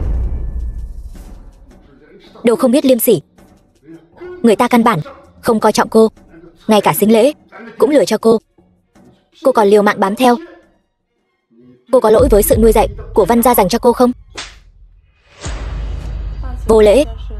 Bạch tiên sinh thân phận tôn quý, gọi đại một cuộc điện thoại cũng đủ làm rung chuyển giới game Long Quốc. Sính lễ còn con thì tính là gì? Cho dù là thâu tóm toàn bộ sản nghiệp nhà họ Văn của các ngươi cũng dư sức. Cái ngữ tôn quý cờ hó. Bây giờ người đứng đầu giới game Long Quốc chính là Thanh đế Tần Minh Duệ rồi. Ngươi tưởng rằng ngươi cứ tìm đại một diễn viên là có thể thay thế Bạch đế, gánh vác trọng trách của Bạch đế tập đoàn hay sao? Coi tất cả chúng ta đều là đồ ngốc sao? Ngươi có ý gì? Bạch đế 5 năm không xuất hiện, e rằng đã ngỏm từ lâu rồi.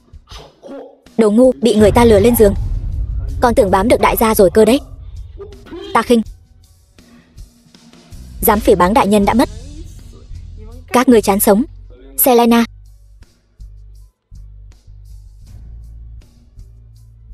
Những chuyện khác chúng ta có thể chờ xem. Nhưng thứ không phải của ngươi, ngươi không thể cướp.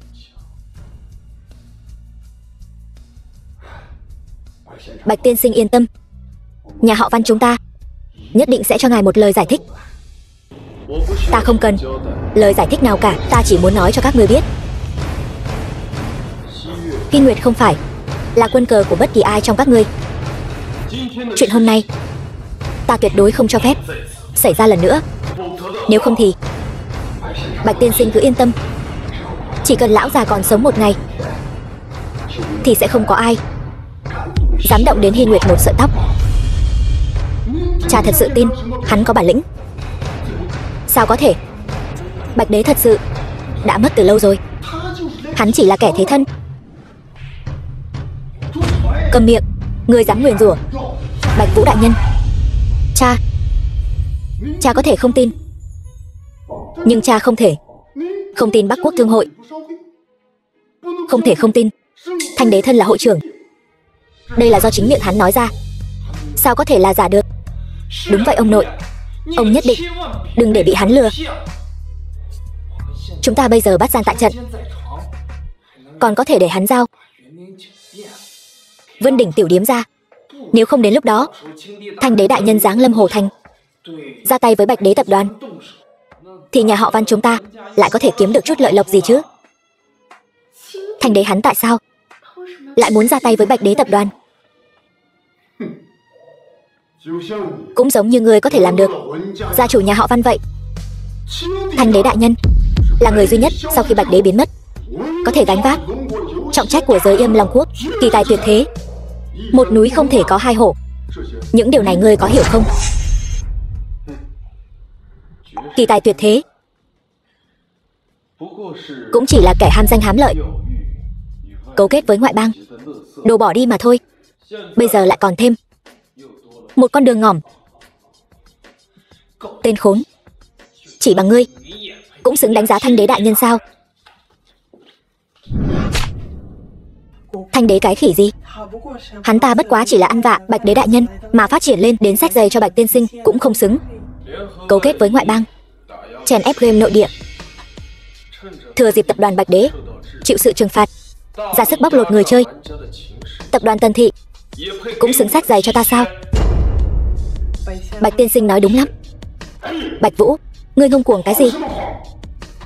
Thanh đế đại nhân sắp sửa giáng lâm Hồ Thành, có gan ngươi thử ngông cuồng trước mặt ta nữa xem.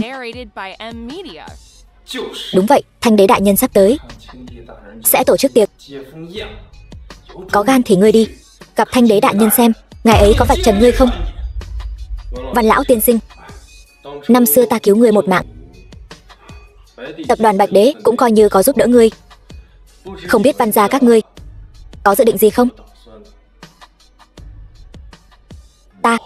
Ba, ngươi còn do dự gì nữa? Hắn ta chỉ là kẻ thay thế, lại không phải Bạch đế. Cho dù là Bạch đế thật thì đã sao? Thanh đế đại nhân đã phát triển 5 năm, sớm đã là vua của giới game Long Quốc. Tiếp theo hắn ta muốn đối phó với tập đoàn Bạch đế, vừa hay Văn gia chúng ta còn có thể kiếm được công trạng phò tá rồng. Ông nội, ta không quan tâm cái gì Thanh đế giáng lâm. Ta chỉ nhớ năm đó tập đoàn Bạch đế đã tài trợ cho Văn gia chúng ta đứng vững ở Hồ Thành, bảo ta vong ân bội nghĩa. Chuyện này tuyệt đối không làm được. Ba, ta tuyên bố tất cả chức vụ của ngươi trong tập đoàn đều bị bãi miễn. Gia chủ Văn gia hoàn toàn do Hy Nguyệt tiếp quản. Ta trung thành với Văn gia, ngươi dám đối xử với ta như vậy? Đồ hỗn láo! Lão già, ngươi vô tình với ta thì đừng trách ta tàn nhẫn. Cút ra ngoài cho ta.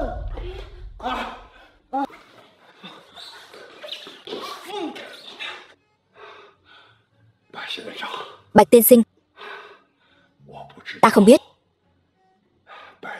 tập đoàn Bạch đế bước tiếp theo sẽ làm gì. Văn gia chúng ta đều nguyện ý vận dụng tất cả tài nguyên giúp tập đoàn Bạch đế trở lại đỉnh cao. Chỉ cầu xin ngươi có thể tha thứ cho sự vô lễ của Văn gia. Ông nội, chuyện này không cần làm phiền lão tiên sinh, ta tự có cách ứng phó. Nhưng mà, không có nhưng mà. Thứ của ta, Bạch Vũ, bất cứ ai cũng không thể cướp đi. Selena, mau dìu lão ra về bệnh viện nghỉ ngơi đi. Thanh đế đại nhân, tin Bạch đế đã mất, chúng ta đã lan truyền ra ngoài rồi. Tần Minh Duệ, U Châu Thanh đế, hội trưởng Bắc Quốc Thương hội. Vậy sao? Mọi việc làm rất tốt. Ngồi đi.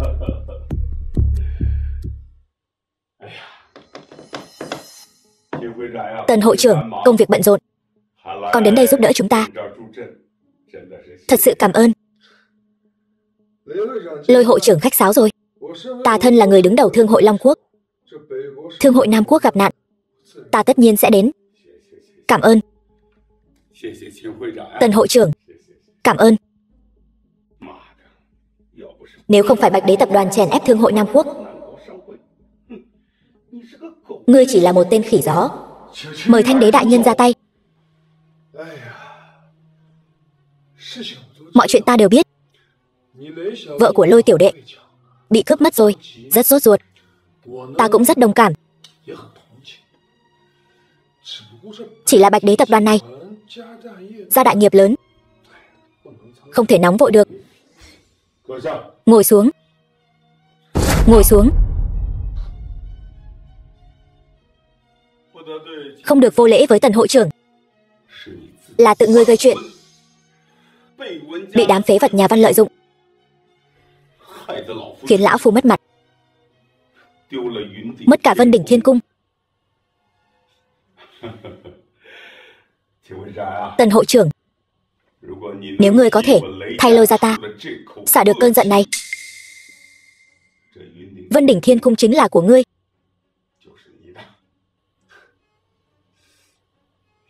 Vân Đỉnh Thiên Cung không đủ.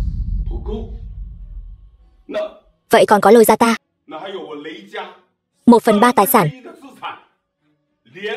kèm theo Thương hội Nam Quốc, hoàn toàn quy phục.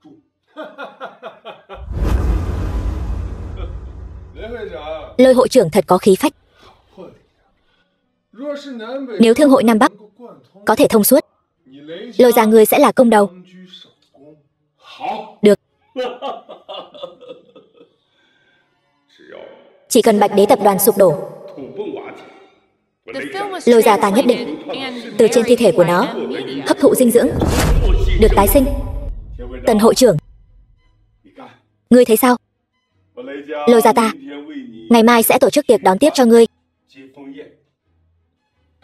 Chi bằng ngay lúc này triệt để ra tay với Bạch Đế tập đoàn này. Được. Cũng đến lúc nên cho mọi người biết, ta, U Châu Thanh Đế đến Hổ Thành,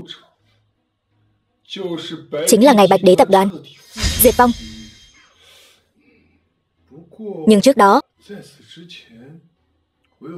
ta có việc nhỏ cần các ngươi đi làm. Tần, dạo này ngươi làm tốt lắm. Mà Long Quốc, dạo này lại có một đêm nội địa. Chú ý một chút, ta không muốn chuyện 5 năm trước lại xảy ra lần nữa, ngươi hiểu chứ? Hiểu. Ngài cứ yên tâm, chuyện như Bạch Đế tập đoàn tuyệt đối sẽ không xảy ra lần thứ hai. Ngài yên tâm.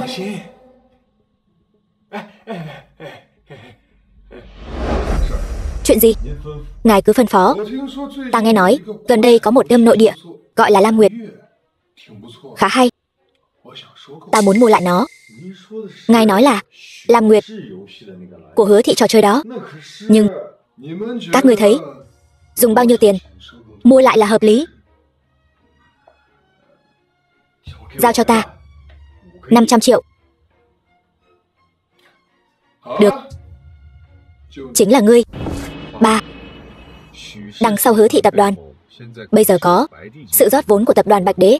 Chúng ta có nên nhắc nhở Tần Minh Duệ một chút không? Đây là hậu quả của việc nhiều chuyện. Hội trưởng Tần có thể để mắt đến trò chơi này. Chắc chắn không sai đâu. Chuyện này ngươi không cần nhiều lời. Đúng, hắn chắc chắn là biết. Vị hội trưởng Tần này nhắm vào trò chơi này, ta sẽ nghĩ thêm cách. Lần này phải làm việc này cho đẹp.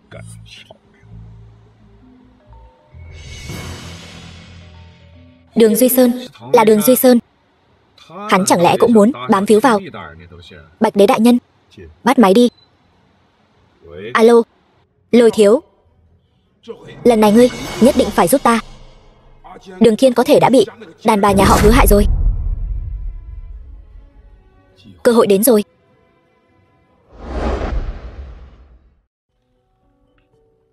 Sếp đại nhân, việc ngài dặn dò ta đã cho người đi làm rồi. Ta dự định ban đầu dùng 5 tỷ để mua lại nó. Giá 5 tỷ đã ưu đãi rồi. Ta còn tưởng cần 10 tỷ. Làm tốt lắm, Tần. Đều là phục vụ ngài. Cái gì? Lam Nguyệt này chỉ là một trò chơi do công ty hạng 3 làm ra. Lôi bạo đâm của chúng ta mạnh như vậy, chẳng lẽ còn cần nó sao? Tần, ngươi là người Long Quốc, nhưng lại chẳng hiểu gì về người Long Quốc. Đó là bởi vì ta có một trái tim của Mỹ Quốc. Góp tiên sinh thân mến của ta. Được rồi, nhưng ngươi phải hiểu, ngăn chặn sự phát triển game Long Quốc là nhiệm vụ của ngươi. Tuân lệnh, ta nhất định sẽ theo dõi sát sao. Vậy ngài ngủ ngon. Xin chào tạm biệt.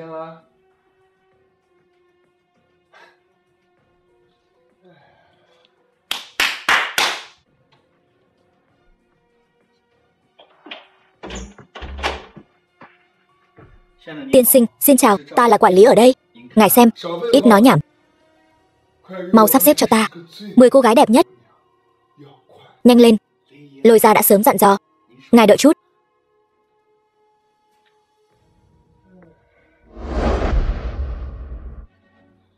Nam Quốc Thương hội, nhà họ Lôi làm việc. Bán mạng sao? Cút. Lôi tổng, mọi người làm gì vậy?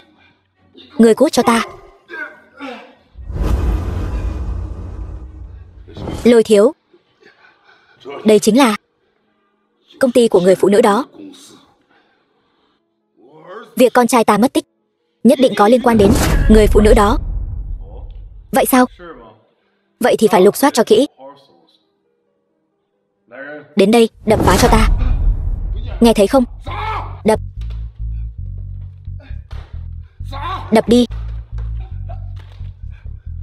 Đồ súc vật. Con trai ngươi sống hay mất không quan trọng. Quan trọng là cho ta cái cớ để ra tay. Ngươi có biết mình đang làm gì không? Đây chính là Hứa thị trò chơi. Hứa Mẫn Mẫn vẫn chưa đến sao? Chưa. Không.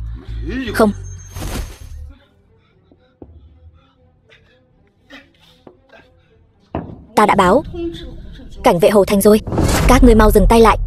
Cảnh vệ đến thì đã sao? Chẳng lẽ bọn họ sẽ bao che cho tên sát nhân nhà ngươi sao? Lôi thiếu gia, lần này ngươi nhất định phải làm chủ cho ta. Tên vô dụng đó không phải quỵt nợ thôi sao? Sao lại ngỏm rồi? Lôi thiếu gia, ngươi đừng nói đùa chứ. Mẫn Mẫn nhà chúng ta từ nhỏ đã hiền lành lương thiện, làm sao cô ấy có thể là kẻ sát nhân được? Cô ấy rất lương thiện. Cô ta chỉ là một đàn bà xấu xa thôi. Trước tiên dụ dỗ Đường Kiên ngủ với cô ta, sau đó thừa cơ mưu hại. Ngươi nói bậy. Rõ ràng là hắn ta chuốc thuốc ta rồi cưỡng gian. Ngươi, con đàn bà này, nói, rốt cuộc các ngươi đã giấu con trai ta ở đâu? Hắn đi đâu? Sao ta biết được? Cũng không phải ta giấu hắn. Buông ra. Các ngươi không được động vào Tiểu Băng. Buông ra. Chỉ cần ngươi nói ra tung tích của Đường Kiên, rồi trả thêm một chút, ta sẽ thả em trai ngươi. Thế nào? Ngươi mau nói đi. Ngươi muốn hại em trai ngươi sao? Hứa tiểu thư vẫn còn đang suy nghĩ sao? Trong lòng ngươi, tên phế vật Bạch Vũ đó còn quan trọng hơn em trai ngươi sao? Ngươi mau nói đi, con nha đầu này. Bạch Vũ, ngươi đối với ta vô tình. Vậy ta cũng là bị ép buộc, đừng trách ta. Tung tích của Đường Kiên ta không biết. Các ngươi có thể đi hỏi Bạch Vũ. Bạch Vũ, thật sự là Bạch Vũ hại con trai ta. Bình tĩnh. 3 ngày nữa là tiệc đón tiếp của Thanh đế đại nhân. Đến lúc đó Bạch đế tập đoàn cũng khó mà tự bảo vệ mình, huống chi là tên phế vật Bạch Vũ kia. Được, ta đợi. 3 ngày sau, sống phải thấy người, ngỏm phải thấy xác. Ngươi nói nghe sảng khoái thật. Tên phế vật Bạch Vũ đó nếu biết được, chắc chắn sẽ rất đau lòng. Nếu đã vậy, các ngươi cút đi. Đừng vội. Hứa thị trò chơi các ngươi làm Âm Lam Nguyệt Kỷ Nguyên cũng không tệ. Có người muốn trả 50 triệu. Ngươi thấy thế nào? Lam Nguyệt là chủ bài của Hứa thị trò chơi. 50 triệu mà ngươi cũng muốn mua. Ngươi đúng là nằm mơ giữa ban ngày. Trò chơi trong lòng ngươi còn quan trọng hơn cả tên phế vật đó. Nhưng ta đây, làm việc cho Thanh đế đại nhân. Ngươi không nể mặt thì phải trả giá đấy. Chị cứu ta. Cứu ta với, con bé. Sao ngươi lại cùng cái thứ Bạch Vũ đó dính dáng vào nhau? Em trai ngươi sắp bị ngươi hại ngỏm rồi. Sao nào? Có đồng ý không hả? Tay của ta. Tay của ta. Hứa Mẫn Mẫn, ngươi đồ tiện nhân. Ta hận ngươi. Ta hận ngươi. Con trai của ta. Ngươi đồ tiện nhân. Ngón tay của hắn đều bị gãy rồi, sao mà tìm bạn gái được? Sao mà tiếp quản công ty được? Lam Nguyệt hiện giờ đang phát triển nhanh chóng, ít nhất cũng phải trị giá chục tỷ. Ngươi rõ ràng là đang cướp trắng trợn. Cướp trắng trợn. Đây là thứ mà bọn họ phải cống nạp cho Thanh đế đại nhân. 50 triệu. 50 triệu cho một cái game vớ vẩn. Ngươi còn không đồng ý nữa hả? Mẹ, ngươi. Là Đường Kiên muốn ép buộc ta. Bạch Vũ mới ra tay với hắn. Hắn nên đi tìm Bạch Vũ mới phải. Nói gì mà mua game? Rõ ràng là đang cướp đoạt trắng trợn. Ngươi, mụ đàn bà này. Đường thiếu muốn ngủ với ngươi. Đó là vinh hạnh của ngươi đấy. Ngươi cùng cái tên vô dụng đó hợp tác với nhau hại người. Ngươi đáng đời. Ngươi đáng ngỏm. Lôi thiếu, ta thay mụ đàn bà này đồng ý. Xin ngài tha cho con trai ta. Hứa tổng, ta có quay phim lại đấy. Mẹ ngươi đã thừa nhận ngươi hại người rồi. Nếu ngươi không biết điều, ngươi và Hứa thị trò chơi của ngươi cứ chờ mà tiêu tùng đi. Còn cái thứ Bạch Vũ đó nữa, hắn cũng phải bỏ mạng. Các ngươi vô sỉ. So với hai người cặp gian phu này thì bọn ta có gì là vô sỉ chứ? Chỉ cần ngươi ký vào hợp đồng này, hôm nay ta sẽ thả ngươi. Được, chúng ta ký. Xin ngài mau thả con trai ta ra. Tiện nhân, ngươi thật không sợ ta giao nộp bằng chứng khiến ngươi ngồi tù mọt gông sao? Lam Nguyệt bây giờ không phải một mình ta quyết định. Hứa thị trò chơi bây giờ là do ba bên góp vốn. Vậy thì bảo bọn họ đến đây.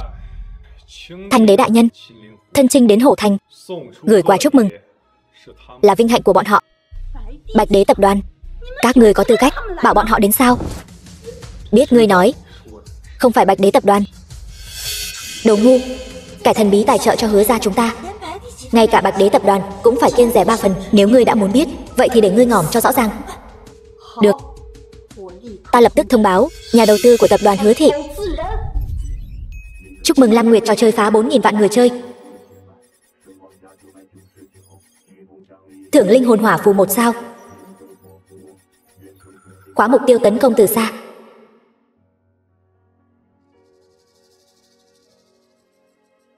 Sếp, ngài thật sự chuẩn bị tự mình đi quay quảng cáo. Nếu lại bị lôi bạo game tấn công, ta e là Lam Nguyệt khó mà ra mắt suôn sẻ ở nước ngoài. Bọn họ không phải đều nói ta đã ngỏm rồi sao? Dù ta có nổi tiếng hơn nữa, bọn họ cũng không tin đâu. Nhưng mà không có nhưng nhị gì cả. Bạch đế tập đoàn ẩn mình 5 năm, cũng đến lúc xuất hiện rồi.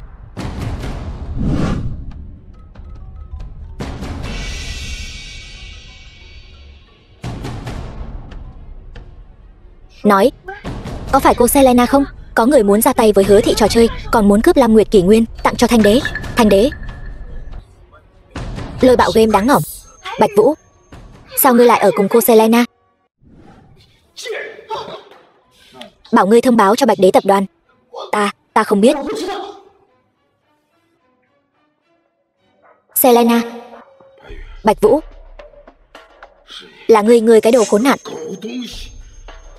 Ngươi rốt cuộc đã đưa con trai ta đi đâu rồi? Đâu cơ? Hình như là Siberia. Đồ khốn nạn, sao ngươi dám? Bạch Vũ, cứu ta. Lôi Bill bọn họ đã đánh lên công ty rồi. Bọn họ muốn cướp Lam Nguyệt. Bạch Vũ, ngươi mau bảo Bạch đế tập đoàn. Muốn báo tin? Đợi Bạch đế tập đoàn đến. Lam Nguyệt ta đã lấy được từ lâu rồi. Sếp chúng ta xuống xe. Ta tự mình đến Hứa thị trò chơi, thông báo cho Tống Thành. Hôm nay có thể phải đi nhặt xác cho người ta rồi. Kịp không? Bọn họ ra tay rất nhanh. Kịp. Đúng rồi. Ba của Đường Kiên tên là gì? Đường Duy Sơn. Có chuyện gì vậy sếp?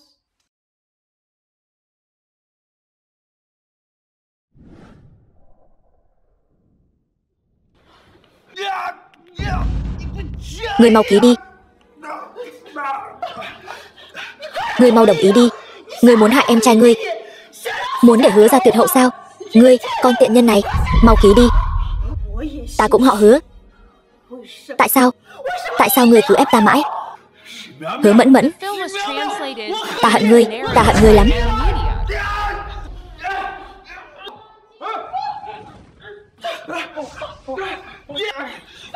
Tiểu Bằng con gắng lên.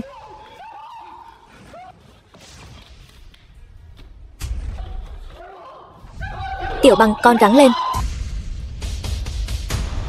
Hôm nay thật kỳ lạ. Đều tại ngươi. 50 triệu mà muốn mua Lam Nguyệt. Giá trị của Lam Nguyệt chỉ ít. Bây giờ ta không vui. Một tắc cũng không cho.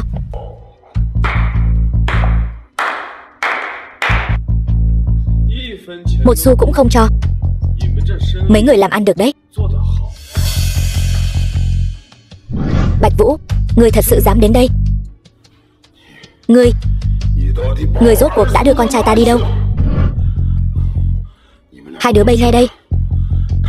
Hôm nay hắn ta chỉ có một mình. Đánh cho ta. Đánh tới ngỏm cho ta. Thật sự tưởng cầm cây rùi cui điện là ghê gớm lắm sao? Đồ ngu, sao ngươi lại tới đây một mình? Đúng, đánh ngỏm hắn. Hắn ta chính là tai họa. Nhà họ Hứa chúng ta vô tội. Con trai ta vô tội. Đánh ngỏm hắn. Còn ngây ra đó làm gì? Đánh cho ta.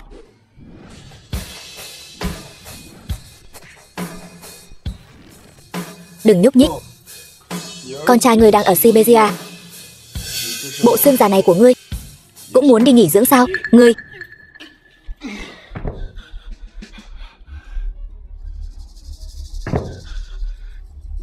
nhà họ Lôi các ngươi thật sự là không biết điều.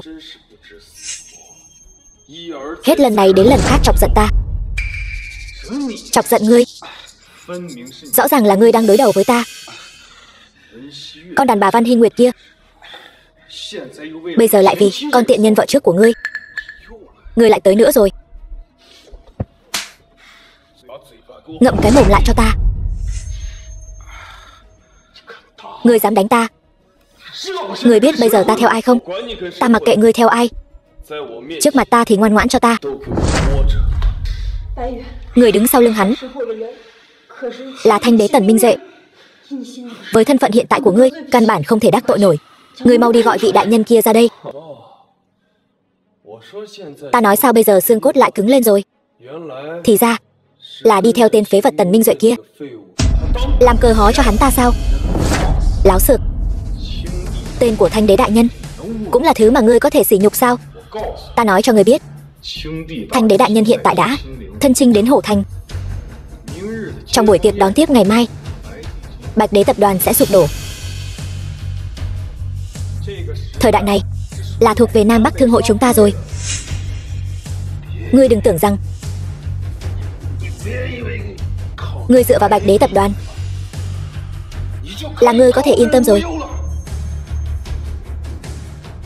Đợi đến khi ngươi rơi vào tay ta, ta nhất định sẽ cho ngươi sống không yên thân. Sụp đổ. Ai có tư cách để cho Bạch đế tập đoàn sụp đổ chứ? Nhờ tên phế vật Tần Minh Duệ chỉ biết quỳ gối liếm gót tên ngoại quốc kia sao? Ngươi đừng đắc ý cái mồm nữa. Thanh đế đại nhân lần này mang đến trăm tỷ tài sản, nhất định phải đẩy đổ Bạch đế tập đoàn. Cái tên bị Bạch đế tập đoàn đẩy ra ngoài như ngươi còn có thể sống yên ổn được mấy ngày nữa. Ngươi hại con trai độc nhất của ta,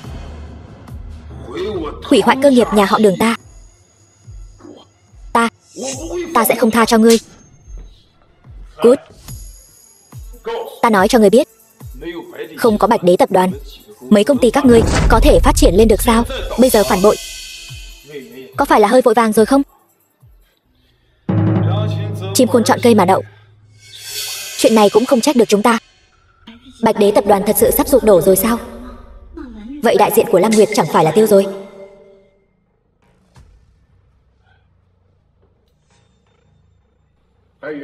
Bạch Vũ, ta khuyên ngươi dừng tay lại. Hôm nay ngươi làm bị thương nhiều người như vậy, còn cố ý lấy mạng người. Cái này phải ngồi bóc lịch dài dài đấy. Là do ta làm sao? Đúng, chính là ngươi. Ta có thể làm chứng. Đúng, ta làm chứng. Đồ vong ân bội nghĩa thì đáng phải ngồi tù. Không có ngươi, con trai ta sao có thể bị thương nặng như vậy? Má ơi, tay con đau quá. Bạch Vũ, đừng có ngu ngốc nữa. Không còn Selena nữa rồi, ngươi chẳng là cái thá gì cả. Nếu bị đưa đến cảnh vệ, ngươi sẽ bị lột da. Ngươi chạy nhanh đi, đi báo cho vị đại nhân kia, ngươi vẫn còn cơ hội.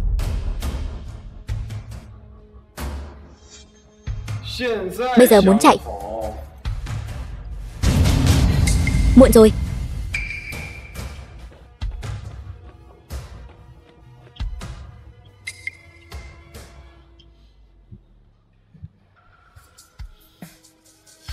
Selena dặn dò thế nào? Tống Thành chỉ phái mấy người này đến thôi sao? Sao đến muộn thế này? Thôi được rồi, bắt hết bọn chúng rồi về thôi.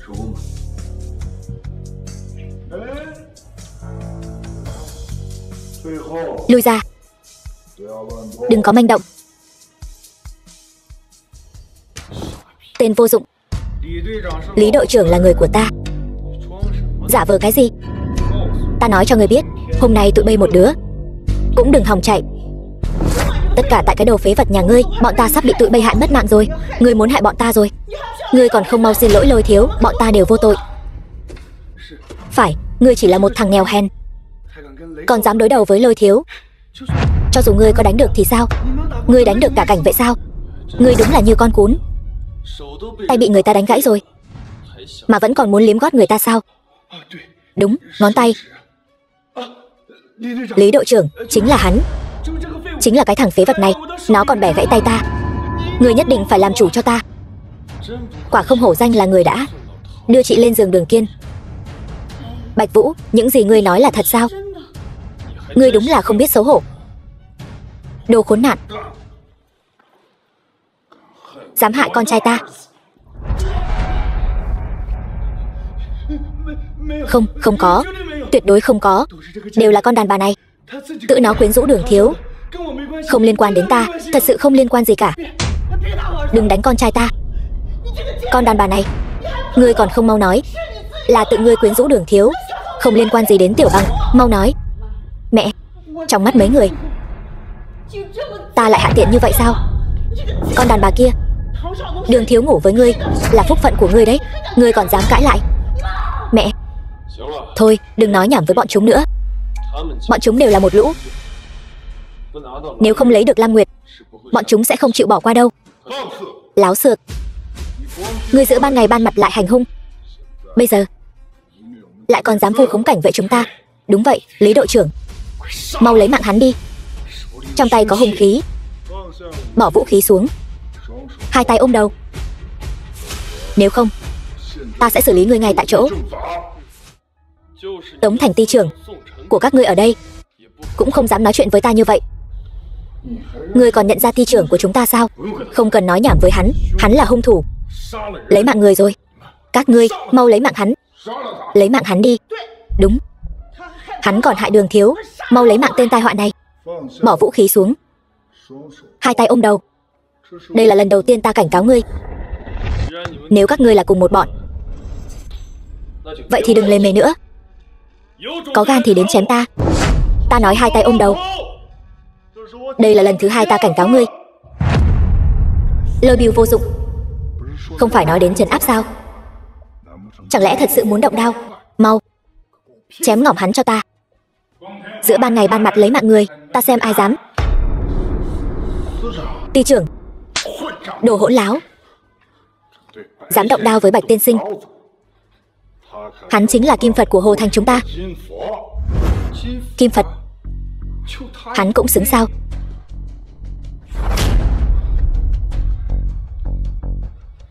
Bạch tiên sinh chính là người của Long Hưng.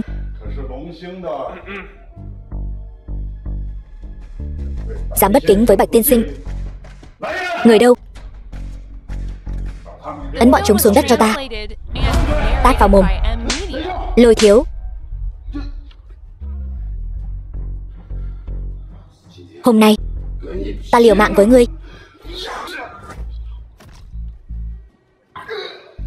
Tống Thành, ngươi điên rồi. Ngày mai chính là tiệc đón tiếp Thanh đế đại nhân. Ngươi lúc này động thủ với ta chính là công khai đứng sai phe, ảnh hưởng đến vận mệnh tương lai của Hồ Thành. Đứng cùng phe với các ngươi mới gọi là hủy hoại tương lai của Hồ Thành. Đồ ngu xuẩn. Ngươi căn bản không biết mình đang đối mặt với ai. Chỉ vỏn vẹn 5 năm đã có thể đầu tư Long Hưng đến quy mô hàng nghìn tỷ. Hiện nay lại liên kết mạnh mẽ với Bạch Đế tập đoàn. Thanh đế chỉ là con sâu thôi. Ngu xuẩn. Nam Bắc Thương hội sắp liên kết, Bạch Đế tập đoàn sẽ không còn ngày ngóc đầu lên được. Tên phế vật này còn có thể có giá trị gì? Tống ty trưởng lôi bọn chúng ra ngoài. Mang đi. Hứa Mẫn Mẫn, ta nói cho người biết, Thanh đế đại nhân muốn Hứa thị tập đoàn của các ngươi không thể chạy thoát. Các ngươi chỉ có thể hợp tác với Thanh đế đại nhân. Nếu không, Lam Nguyệt của các ngươi sẽ vĩnh viễn không thể lớn mạnh. Vĩnh viễn không thể bước ra khỏi quốc môn. Bạch tiên sinh, may nhờ ngươi để Long Hưng. Đừng ở đây nữa, chúng ta ra ngoài đi. Được. Ngươi làm gì vậy? Tống ty trưởng, Bạch Vũ hắn dựa vào cái gì? Văn phòng trên lầu ta có trà nước, mời ngài nói chuyện. Bạch tiên sinh.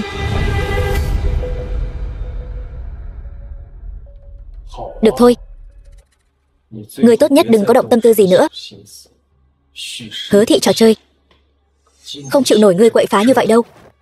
Dọn dẹp chỗ này sạch sẽ, xử lý tốt thương binh. Bạch tiên sinh đại nhân không chấp tiểu nhân, còn đầu tư mấy trăm tỷ cho Long Hưng sáng tạo ở Hồ Thành. Tống mỗ thật là cảm kích vô cùng. Có thể cải thiện Hồ Thành, ta rất vui lòng. Nhưng mà ta cũng vì Long Hưng sáng tạo có thể cùng Bạch Đế tập đoàn liên kết tốt hơn.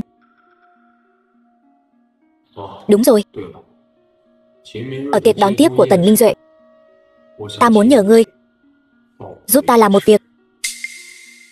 Lời ngài dặn dò, tại hạ nào dám không theo.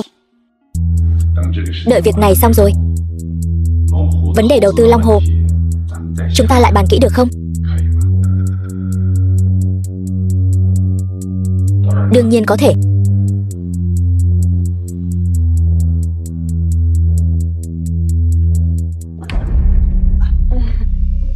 Xin lỗi ty trưởng đại nhân, chúng ta chỉ đi ngang qua. Về trước đi. Vâng. Ty trưởng đại nhân, ngài có thể bảo vệ Hứa thị trò chơi chúng ta không? Chúng ta thật sự... Tại sao các người lại xa cầu mà gần bỏ chứ?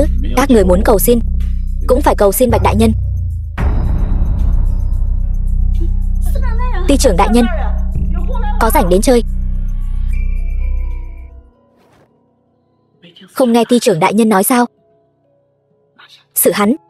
Mẹ, chúng ta đã ly hôn rồi. Đừng nói mấy chuyện này nữa, con bé vô dụng này. Ly rồi có thể tái hôn mà. Không nghe ty trưởng đại nhân nói, hắn có thể khiến Long Hưng sáng tạo ở Hồ Thành đầu tư trăm tỷ đó. Con rể, ta pha cho ngươi ít trà hay châm cho ngươi điếu thuốc?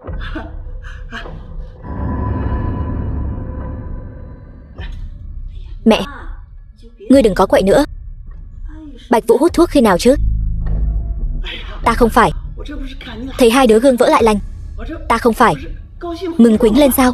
Thôi được rồi, hai mẹ con nhà ngươi đúng là ghê gớm. Cảm ơn lời khen của con rể, để ta pha cho ngươi ít trà. Đừng phiền nữa, con rể của các người đã bị ta đưa đến Siberia rồi. Con rể, sao ngươi còn giận chứ? Những gì ta nói trước đây đều là giả. Cầm miệng. Sự nhẫn nại của ta có giới hạn. Hứa Mẫn Mẫn, cô muốn Hứa thị trò chơi không còn bị làm khó nữa phải không? Ta đồng ý với cô, nhưng ta có một điều kiện. Ta hy vọng cô thực hiện. Chỉ cần có lợi cho sự phát triển của Hứa thị trò chơi, điều kiện gì ta cũng đồng ý. Cho dù ngươi muốn tái hôn, ta cũng... Thôi đi, bây giờ ta với ngươi căn bản chẳng còn hứng thú gì nữa. Ta cũng không bắt nạt ngươi. Ta đưa 1 tỷ lấy lại Lam Nguyệt kỷ nguyên của ta. Cái gì? Ngươi cũng muốn thừa cơ cướp bóc sao? Đồng ý. Chúng ta đồng ý. Đồng ý. Mẹ, Tâm huyết của con đều đặt cả vào Lam Nguyệt Kỷ Nguyên. Con tuyệt đối không đồng ý. Con bé vô dụng này, con điên rồi sao? Cái này mà con cũng không đồng ý. Đây chính là 1 tỷ đó. So với cái tên họ Lôi kia, nhiều hơn hẳn 20 lần đấy. 5 năm trước, nếu không có ta, tâm huyết của ngươi chẳng đáng một xu. 5 năm trước, xem thử nè, đây là trò chơi mới mà công ty chúng ta phát triển. Cút. Trò chơi nội địa cái gì? Toàn là hàng đạo nhái. Không phải đâu, Bạch Đế không đạo nhái.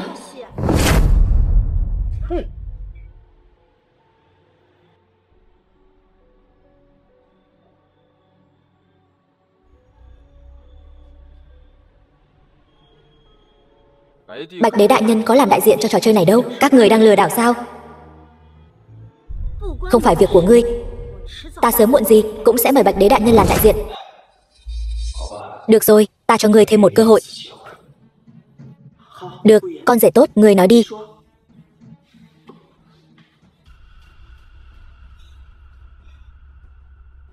Ta chỉ lấy lại trò chơi Lam Nguyệt Kỷ Nguyên. Số cổ phần còn lại của Hứa thị trò chơi ta không cần một chút nào. Cứ coi như là vốn khởi động lại cho Hứa thị trò chơi vậy. Giấc mộng làm game của ngươi cũng có thể.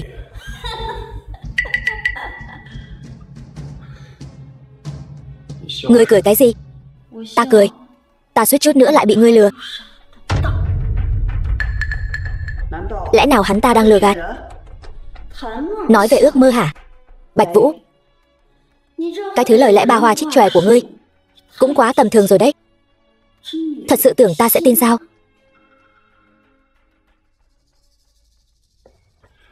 Trò chơi của chính mình mà tự bỏ tiền ra mua đã nể mặt ngươi lắm rồi đấy. Câm miệng. Nếu không phải ngươi bỏ tiền ra, ngươi không xem tiền ra gì, ta thật sự đã tin rồi. Ý gì? Lần trước ngươi hào phóng lắm mà. Ngươi đem Vân Đỉnh Thiên Cung gần chục tỷ của nhà họ Lôi tặng cho đại tiểu thư nhà họ Văn. Mẫn Mẫn, con rể tốt giàu sụ thế kia, lấy đồ không phải của mình đi tặng người khác, dĩ nhiên là hào phóng rồi. Lần này 1 tỷ gì đó, e rằng cũng đều không phải tự hắn ta bỏ ra đâu. Vậy chẳng phải cũng là tiền cả sao? Má, cái thân phận ghê gớm gì đó của hắn ta chỉ là một tên bần cùng thôi. Tất cả chỉ là để lừa gạt chúng ta. Hắn xúi giục Tống ty trưởng mạo danh, e rằng chính là mạo danh người đứng sau hỗ trợ Hứa thị trò chơi của chúng ta. Được lắm, Bạch Vũ. Đồ vô dụng. Ngươi còn dám mạo danh đại gia để lừa ta? Ngươi dùng cái mông của ngươi mà nghĩ đi. Tại sao họ lại tranh nhau đưa tiền cho các ngươi? Là vì ngươi xinh đẹp sao? Hay là vì ngươi biết làm trò điên sao? Câm miệng. Ngươi muốn nói sự hỗ trợ của tiên sinh Selena là vì ngươi sao? Sao ngươi không nói chính ngươi là tiên sinh Selena luôn đi? Bạch Vũ, ngươi thật sự quá tự phụ rồi đấy. Ngươi vĩnh viễn sẽ không bao giờ biết được trên thế giới này vẫn còn có những người mà ngươi vĩnh viễn phải ngước nhìn. Từ trước đến nay, kẻ tự cho mình là đúng chính là ngươi. 1 tỷ làm vốn phát triển cho Hứa thị trò chơi đã hoàn toàn đủ rồi. Tự cho mình là đúng, ngươi sẽ gặp báo ứng. Đồ cuốn không có tiền thì cút. Đừng làm bẩn đất nhà họ Hứa. Lão già, ngươi chẳng phải chỉ muốn tiền thôi sao? Ta bây giờ sẽ lấy tiền đến đây. Có thể nào khiến cô ta ngậm miệng lại, đồng ý không? Được thôi. Chỉ cần ngươi có thể lấy ra, ta sẽ nhận ngươi làm con rể. Dập đầu cho ngươi cũng được. Tốt. Alo. Bây giờ, ngay lập tức gửi 1 tỷ đến cho Hứa thị trò chơi. Vẫn qua tài khoản của Long Hưng sáng tạo. Long Hưng sáng tạo, chẳng lẽ đây chính là tên công ty của vị đại nhân thần bí kia?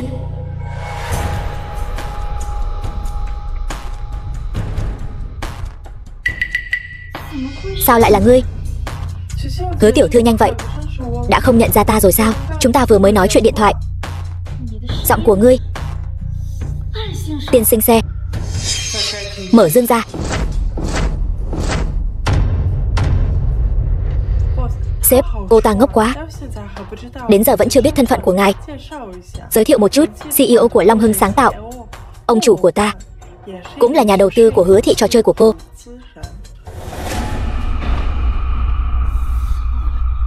Sao lại như vậy? Ngươi không phải là tổng tài của tập đoàn Bạch Đế sao? Sao có thể? Ngươi, đồ đàn bà ngu ngốc này, ngươi không nghĩ nhiều thêm một chút sao? Bạch Đế đại nhân, ngài ấy có phải cũng là Selena?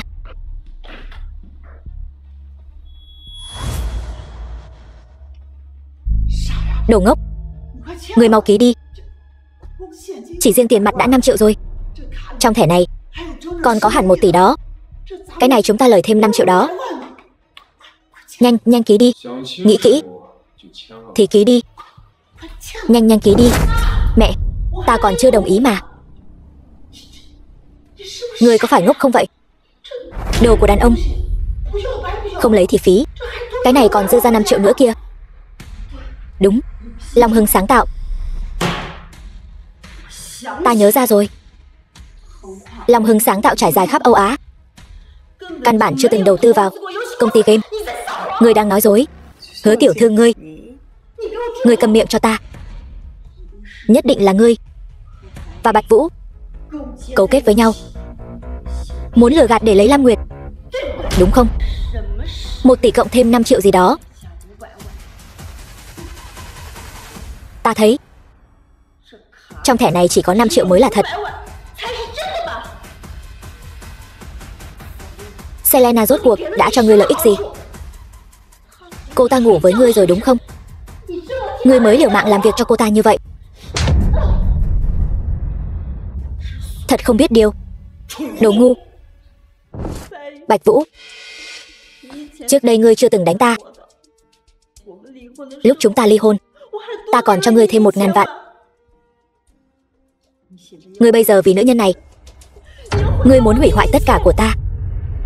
Bạch Vũ, ngươi dám đánh Mẫn Mẫn? Ngươi đừng có giả nhân giả nghĩa nữa được không? Con trai ngươi bán chị gái, ngươi bán con gái. Bất quá cũng chỉ là một đám ô hợp thôi. Ngươi nói bậy bạ gì đó. Xem ra ngươi biết chuyện Hứa Bằng bán chị gái rồi. Ngươi nói bậy bạ gì vậy? Bạch Vũ, ngươi nói là thật sao? Lời của ta trong tai ngươi vĩnh viễn đều là giả. Ngươi nghe hay không cũng mặc kệ. Selena, ngươi tới giúp ta lấy Lam Nguyệt trở về. Ta không muốn nói với bọn họ thêm một câu nào nữa. Được rồi sếp. Làm bộ làm tịch. Hứa tiểu thư, ta không dễ nói chuyện như vậy. Thủ đoạn nhà họ Lôi dùng được ta cũng dùng được. Hơn nữa có thể làm tuyệt hơn. Ngươi muốn làm gì? Alo Tống ty trưởng, chỗ Hứa Thị trò chơi này còn phải làm phiền ngài quay lại một chuyến. Ta cảm thấy những người này có hiểm nghi lấy mạng người. Ta ký. Đồ ngu. Ngươi căn bản không biết mình bỏ lỡ là một nam nhân ưu tú như thế. Làm việc không xong, phá việc thì giỏi. Ngươi ngay cả một công ty game hạng 3 cũng không lấy xuống được. Ngươi nói ta cần ngươi còn có tác dụng gì? Là tên Bạch Vũ đó. Hắn vậy mà lại đột ngột xông tới. Có lão già Tống Thành kia, hắn phía sau còn có Bạch Đế tập đoàn. Chúng ta cũng không có biện pháp. Ngươi nói cái gì? Bạch Đế tập đoàn? Chẳng lẽ Bạch Đế tập đoàn cũng nhìn trúng trò chơi này rồi? Phải. Ngươi không biết. Ngươi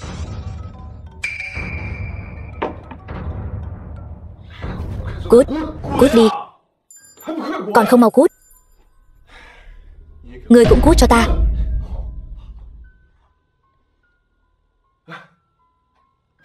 Sếp tiên sinh, buổi sáng tốt lành. Tân, lời chào hỏi của ngươi ngớ ngẩn quá. Nói cho ta đáp án. Trò chơi tên Lam Nguyệt đó lấy được chưa? Cái này có thể cần thêm chút thời gian. Ta vẫn đang thương lượng đây. Quá chậm. Giá cả có thể nới lỏng thêm chút, nhất định phải lấy được. Sếp đại nhân, cảm tạ ngài đối với sự ủng hộ Bắc Quốc Thương hội. Đợi Bạch Đế tập đoàn triệt để sụp đổ, chúng ta và Lôi Bạo Game nhất định có thể thống nhất Long Quốc thị trường trò chơi. Đến lúc đó, sẽ không có ai dám trêu chọc chúng ta nữa. Tân, ngươi lựa chọn Lôi Bạo chúng ta là đúng. Không giống như cái tên lúc trước từ chối ta, thu mua Bạch Đế kia. Đúng là một tên ngu ngốc. Vâng, sếp đại nhân ngài nói đúng.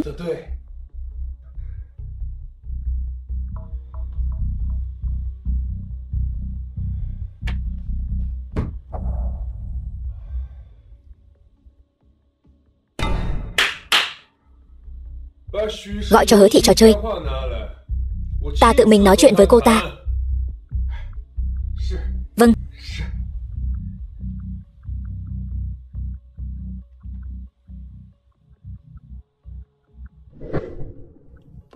Sếp, may mắn hoàn thành nhiệm vụ. Thuở ban đầu, ta tách Long Hưng sáng tạo ra khỏi tập đoàn Bạch Đế để kinh doanh bất động sản, chỉ là để tránh sự chèn ép của Lôi Bạo Game tiếp tục cung cấp máu cho tập đoàn Bạch Đế. Không ngờ lại phát triển tốt như vậy. Sếp, ngài không cần phải đau lòng vì người như Hứa Mẫn Mẫn. Đây vốn dĩ là thứ của ngài. Cô ta năm xưa cho ngài 1.000 vạn, ngài đã trả 1 tỷ, đủ rồi. Phải. Thành công lấy được Lam Nguyệt rồi. Vốn dĩ cũng nên có một phần công lao và vinh quang của cô ta. Không ngờ là cô ta không đủ kiên trì, không trách ngài được. Alo Hy Nguyệt, Vũ ca, Lôi gia nhắn. Nếu Văn gia không đến Thiên Khuynh tiểu điếm tham dự tiệc đón tiếp Thanh Đế, sẽ bị loại khỏi Hồ Thành. Sếp, đây là một trong những bất động sản của Long Hưng đầu tư. Alo Vũ ca, ngươi yên tâm, có ta ở đây, không ai dám động đến Văn gia. Sếp, đằng sau Tần Minh Duệ là Lôi Bạo Game, ngài đi chẳng phải sẽ lộ tẩy sao? Dù sao cũng phải lộ, chi bằng nhân cơ hội này cho Lam Nguyệt xuất ngoại, làm nóng trước một đợt. Hiểu rồi, ta đi chuẩn bị ngay. Luôn sẵn sàng đợi lệnh ngài. Được, đi làm đi.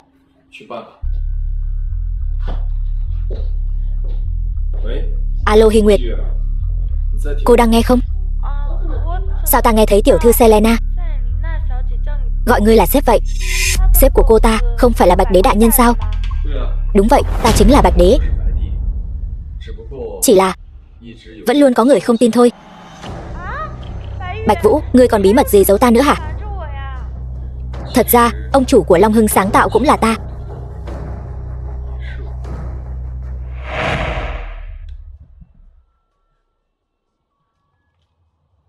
Thật sự cho 1 tỷ sao? Giống trước đây.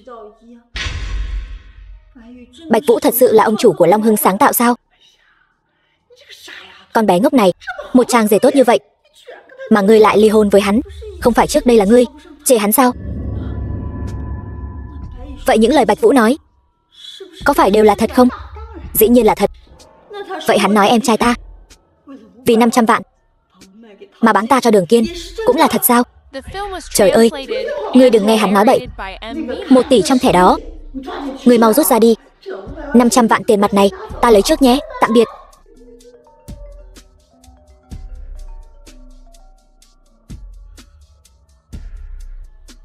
Ai vậy? Xin chào người đẹp, ta là Tần Minh Duệ. Trước tiên xin lỗi cô. Xin lỗi, anh gọi nhầm rồi. Đừng vội. Ngoài lời xin lỗi, ta còn muốn mời cô tham dự tiệc đón tiếp ngày mai. Không cần đâu, ta. Đừng vội từ chối. Đừng tưởng bám được vào tập đoàn Bạch Đế là có thể bình an vô sự. Mai chính là ngày Bạch Đế tập đoàn sụp đổ. Hứa thị trò chơi của ngươi, nếu không muốn cùng chịu tai ương thì ngoan ngoãn nghe ta điều khiển. Là muốn thu được lợi ích, sinh tồn hay hủy diệt, ngươi tự chọn. Bạch Vũ, Mất ngươi, Hứa thị trò chơi của ta cũng không phải không còn đường nào khác. Ta đồng ý. Hoan nghênh mọi người bận rộn trăm công nghìn việc đến tham dự bữa tiệc đón tiếp mà lôi ra ta tổ chức cho Tần hội trưởng. Lão phu vô cùng cảm động. Cảm ơn mọi người. Ta tuyên bố, mời công tử vào.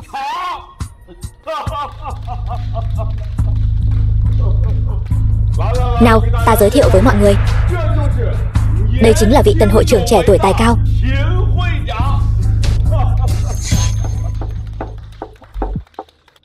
Hồ Thành này trả ra gì? Bày ra toàn là thứ hàng gì thế này? Tần hội trưởng nói đúng. Tần hội trưởng nói đúng. Nền tảng của thành phố Hồ chắc chắn là không đủ. Sao có thể so sánh với kinh đô được? Nhưng mà dưới sự lãnh đạo của Tần hội trưởng, Hồ Thành nhất định sẽ có bước phát triển lớn. Chúng ta cùng nhau tiến bộ, đúng không? Đúng vậy. Tần hội trưởng dẫn dắt chúng ta, Hồ Thành phát triển, chúng ta đều có thể được thơm lây. Nhưng mà luôn có kẻ không nhìn rõ tình thế, cứ tưởng bám theo Bạch Đế tập đoàn là có thể cao gối vô yêu. Nào ngờ Bạch Đế tập đoàn đã sớm mục ruỗng, chỉ là một bộ xương khô đẩy là đổ thôi. Ty trưởng Hồ Thành, Tống Thành thay mặt Bạch Đế tập đoàn bái kiến Tần hội trưởng. Ngươi là cái thá gì cũng xứng đến gặp ta.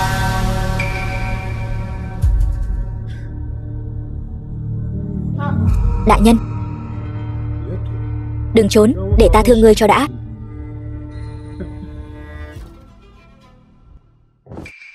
Vũ ca, chẳng phải ngươi đang chờ cơ hội này dùng phát trực tiếp để quảng bá rầm rộ, đưa Lam Nguyệt vươn ra hải ngoại sao?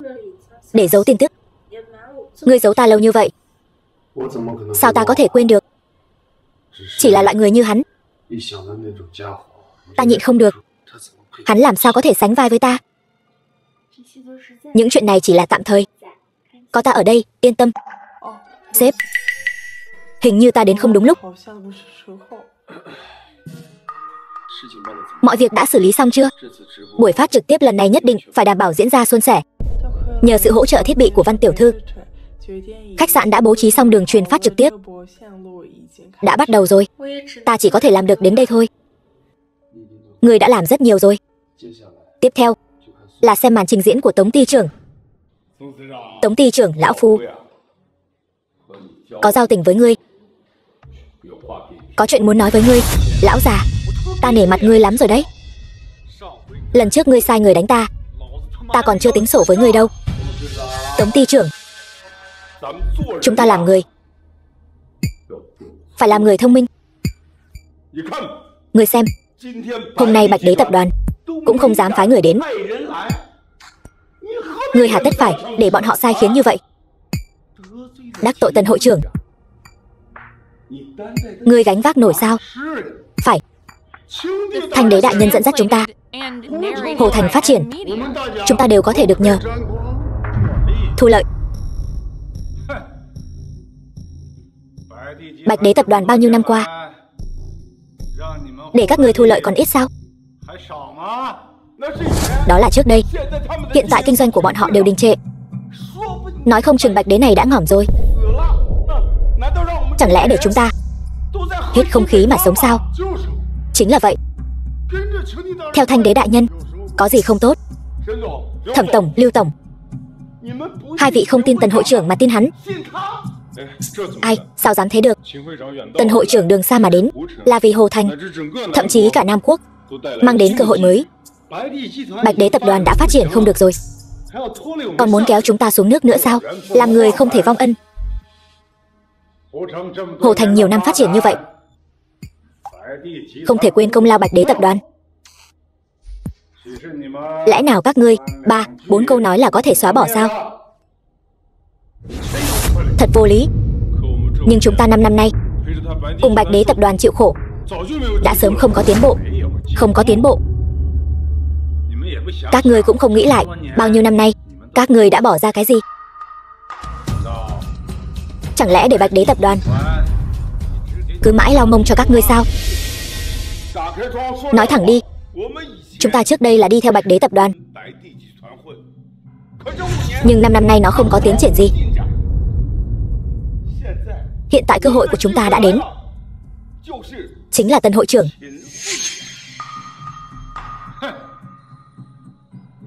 Ngươi còn biết, cốt lõi của Hồ Thành là ngành công nghiệp game.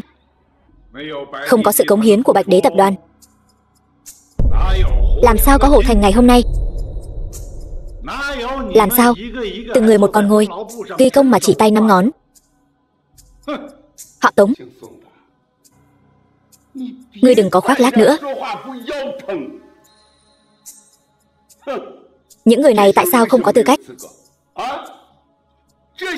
Những điều này cũng là vì phát triển mà tìm đường ra. Bọn họ làm sao không có tư cách? Chúng ta hiện tại tin tưởng tân hội trưởng.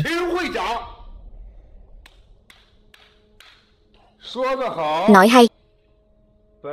Bạch Đế tập đoàn có thể cho, ta có thể cho. Bạch Đế tập đoàn không cho được, ta vẫn có thể cho. Tóm lại chỉ một câu, theo ta, ăn ngon uống sướng. Nếu có ai không muốn ra khỏi cửa này, thì chúng ta là kẻ thù không đội trời chung. Sự thanh toán của Lôi Bạo Game sẽ không tha cho bất kỳ ai trong số các ngươi. Hắn sẽ không nghĩ người thật sự đã ngỏm rồi chứ. Hắn chỉ giả vờ thôi. Nói đến chính mình cũng tin. Phát trực tiếp của Selena hiệu quả thế nào rồi? Lượng người xem vẫn chưa nhiều lắm, nhưng đang tăng lên. Nhưng lại có rất nhiều người bàn luận về quá khứ của tập đoàn.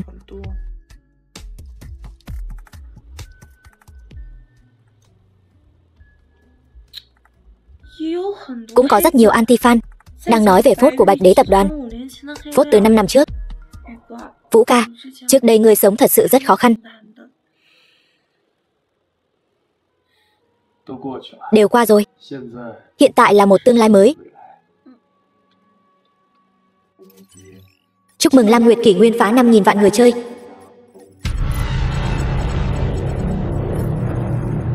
Phần thưởng là một nhẫn long. Nhẫn long sau khi đeo vào, tác dụng tăng hiệu quả ảnh hưởng.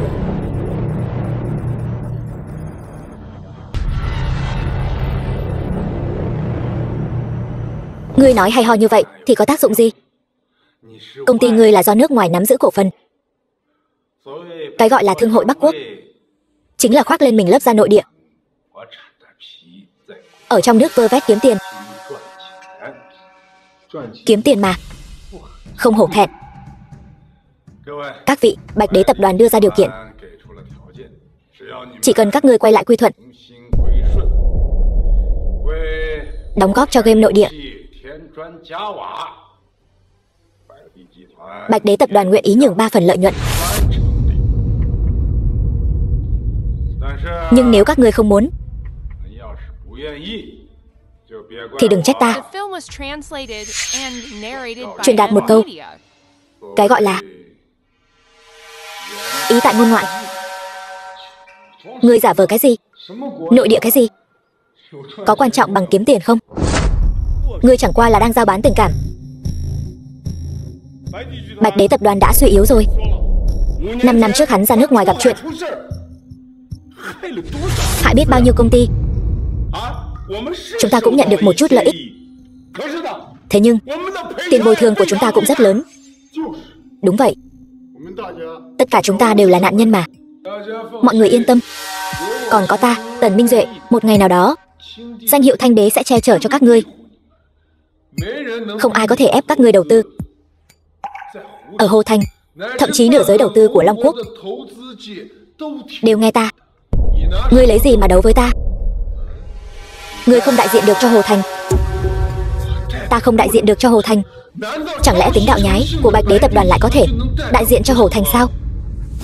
Mọi người, các ngươi có muốn nhìn thấy giới đâm của Long Quốc bị hủy hoại trong tay lũ tiểu nhân này không? Đạo nhái là đáng xấu hổ. Bạch Đế tập đoàn cút khỏi Long Quốc, các ngươi sẽ hối hận. Cái gọi là Thương hội Bắc Quốc phía sau là Lôi Bạo Thâm. Sớm muộn gì các ngươi cũng sẽ bị gặm đến mức không còn xương. Vốn nước ngoài thì sao? Vốn nước ngoài vẫn có thể thúc đẩy sự phát triển đâm của Long Quốc. Mọi người, để chúc mừng Thương hội Nam Bắc lần này dung hợp quán thông, ta đặc biệt mời vị khách quý quan trọng. Hoan nghênh CEO của Lôi Bạo Đâm, Mr. God tiên sinh long trọng ra mắt. Vũ ca, hiện tại trên mạng đang tranh cãi ầm ĩ, đều đang mắng Bạch Đế tập đoàn là đạo nhái, còn lôi cả chuyện 5 năm trước vấn đề tranh chấp quyền sở hữu trí tuệ ra để nói nữa. Nhưng càng nhiều người lại bày tỏ sự thông cảm với Bạch Đế tập đoàn. Họ tin rằng tập đoàn, tất cả những gì gặp phải đều là bị hãm hại, đều là bị ép buộc. Vậy chúng ta nhất định không thể để họ thất vọng. Chúc mừng Lam Nguyệt Kỷ Nguyên tiếp tục công phá. Phần thưởng mới: một chiếc nhẫn ký ức, có công dụng gây nhiễu ký ức. Xem ra phần kịch hay phía sau bắt đầu nhiều rồi đây. Không cần đợi nữa, ngay bây giờ hãy đem những chuyện trước kia đăng tải nguyên văn lên mạng đi.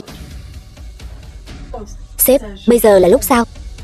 Ít người như vậy, e rằng hiệu quả tuyên truyền sẽ không tốt lắm. Chính là bây giờ. Chúng ta tuyệt đối sẽ không giống như tập đoàn Bạch Đế, làm tên trộm đáng khinh bỉ. Tin tưởng vào sự hợp tác, chúng ta nhất định sẽ rất vui vẻ.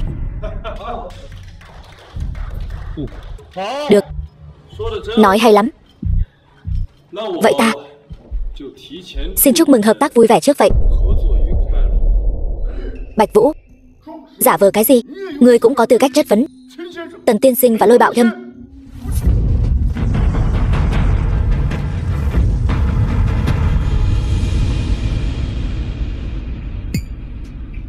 Xin lỗi Bạch tiên sinh, ta đã phụ lòng mong đợi của ngài. Ngươi đã làm rất tốt rồi, vượt ngoài mong đợi của ta. Tập đoàn Bạch Đế lại phái tên vô dụng như người tới đây. Vị Bạch tiên sinh này, ta thấy người hơi quen mắt. Chúng ta đã gặp nhau ở đâu rồi phải không? Gây nhiễu ký ức thành công. Xin lỗi, người Long Quốc đều thấp bé như nhau, ta không nhớ rõ nữa. Tên vô sỉ hèn hạ, ta thì lại nhớ người đấy. 5 năm trước, rất tiếc, Bạch Đế tiên sinh đến từ Long Quốc. Ngài cần bồi thường cho chúng ta 100 tỷ. Nếu không, tập đoàn Bạch Đế sẽ vĩnh viễn không được đặt chân lên mảnh đất này. Mơ tưởng hão huyền, cười lên nào. Hãy giữ lại ảnh chụp chung của ta và kẻ thất bại. Ngươi nói lời ta nói đều là giả dối. Chẳng lẽ ta lừa gạt bọn họ sao? Ngươi có phải lừa bọn họ đầu tư không? Ta không quan tâm. Nhưng mà ngươi nói tập đoàn Bạch Đế không có game nội địa xuất sắc. Ta nghĩ tin tức của ngươi cũng quá lạc hậu rồi. Tập đoàn Bạch Đế vĩnh viễn cũng không thể tạo ra đâm nội địa của riêng mình. Game Long Quốc toàn là rác rưởi, đồ bỏ đi. Đúng vậy, chẳng lẽ ngươi không biết trong tay chúng ta hiện giờ có game nội địa xuất sắc nhất? Lam Nguyệt Kỷ Nguyên sao? Lam Nguyệt là đâm của tập đoàn Bạch Đế. Lam Nguyệt đã đạt được thành tựu trọng đại về mặt đâm. Chúng ta về đâm nội địa cũng đạt được những bước tiến và phát triển vượt bậc. Ta tin rằng Lam Nguyệt Kỷ Nguyên nhất định sẽ dẫn đầu làn sóng game Long Quốc, trở thành đỉnh cao thế giới. Ta bảo ngươi phong tỏa game Long Quốc, ngươi đã hoàn thành nhiệm vụ như thế nào? Sếp yên tâm, mọi thứ đều nằm trong tầm kiểm soát. Ta đã mua lại công ty sản xuất game Lam Nguyệt, nhất định sẽ không xảy ra sai sót. Ưu điểm hắn ta nói đều là của chúng ta. Thật sao? Vậy để hắn ta quẫy đạp thêm chút nữa. Đem Hứa Mẫn Mẫn đến cho ta. Hôm nay ta muốn cho tập đoàn Bạch Đế sụp đổ từ nay về sau. Hoan nghênh mọi người tích cực mua. Bạch Đế tập đoàn có tiền án đạo nhái, điều này ngươi không thể chối cãi. Hy Nguyệt,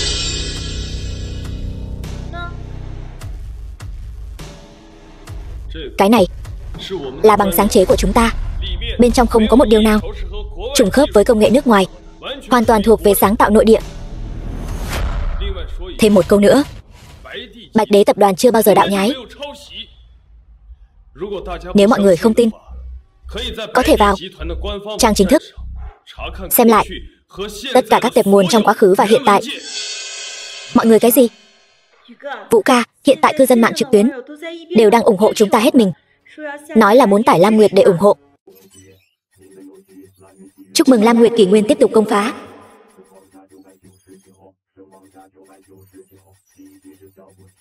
Sau đây là phần thưởng mới dành cho người chơi.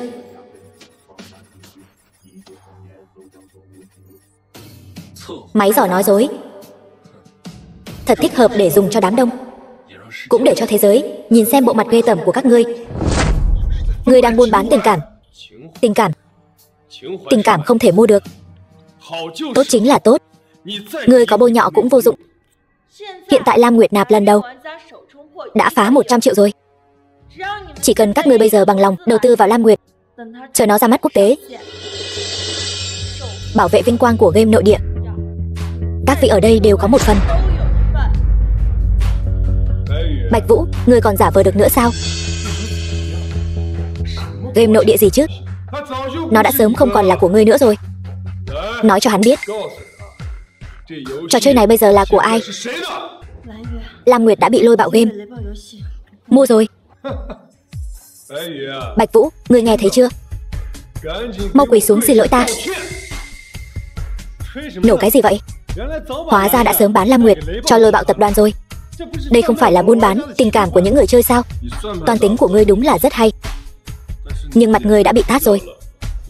Lam Nguyệt cũng vậy, coi như hỏng rồi. Khi thực lực không xứng với dã tâm, sẽ gặp báo ứng.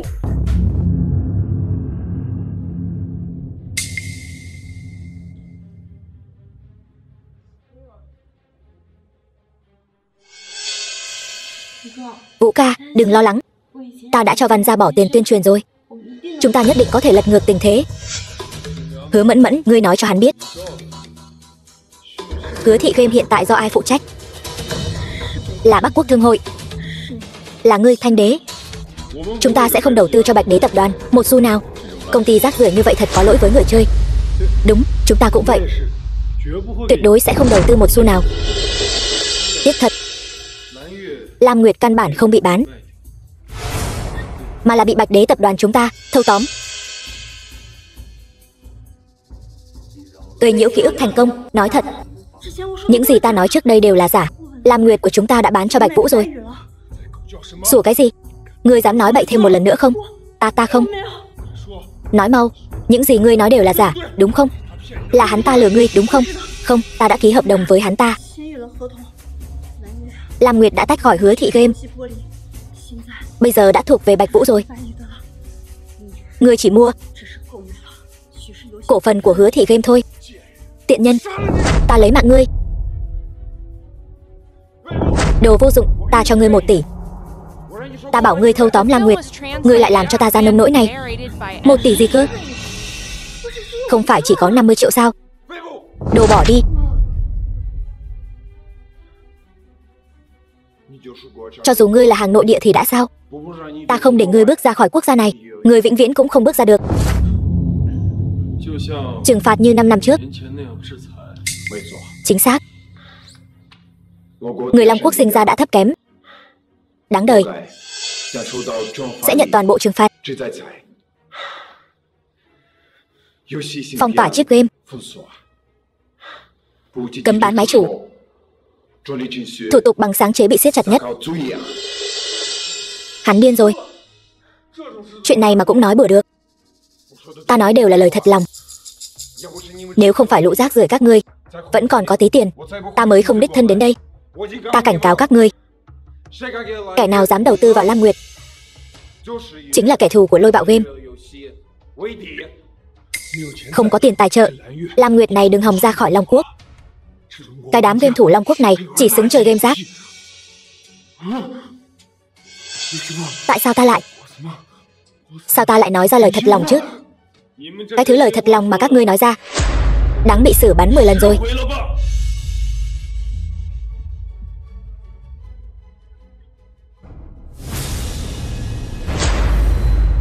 Nhìn xem, cái bộ mặt xấu xa của các ngươi đã bại lộ trước thiên hạ rồi. Công ty Lôi Bạo các ngươi quả nhiên là doanh nghiệp tiểu nhân. Đây là đang ghi hình. Hình như đây là đang phát trực tiếp. Lũ khốn kiếp, còn không gọi người. Mau gọi người đến, nhanh chóng tắt phát trực tiếp đi, để cho đám game thủ ngu ngốc kia biết được chúng ta còn kiếm tiền kiểu gì. Hình tượng của ta không thể bị hủy hoại. Lôi Bạo game của ta còn phải kiếm tiền, kiếm thật nhiều tiền, trở thành người giàu nhất thế giới, để cho lũ ngu ngốc các ngươi bỏ tiền cho game của ta. Tên phế vật, còn không gọi người đến. Mau cắt tín hiệu đi, ta tiêu đời rồi. Các ngươi cũng đừng hòng sống yên ổn. Nhanh tìm người đi. Anh Vũ, hiện tại người trong phát trực tiếp đều đang ủng hộ Lam Nguyệt hết rồi. Còn có người bảo lũ Tây Dương cút xéo nữa. Nhìn bọn họ nói muốn ủng hộ Lam Nguyệt mãi mãi kia. Là ngươi xúi giục phải không? Cút ngay cho ta. Khách sạn chúng ta không hoan nghênh ngươi. Ngươi là cái thá gì?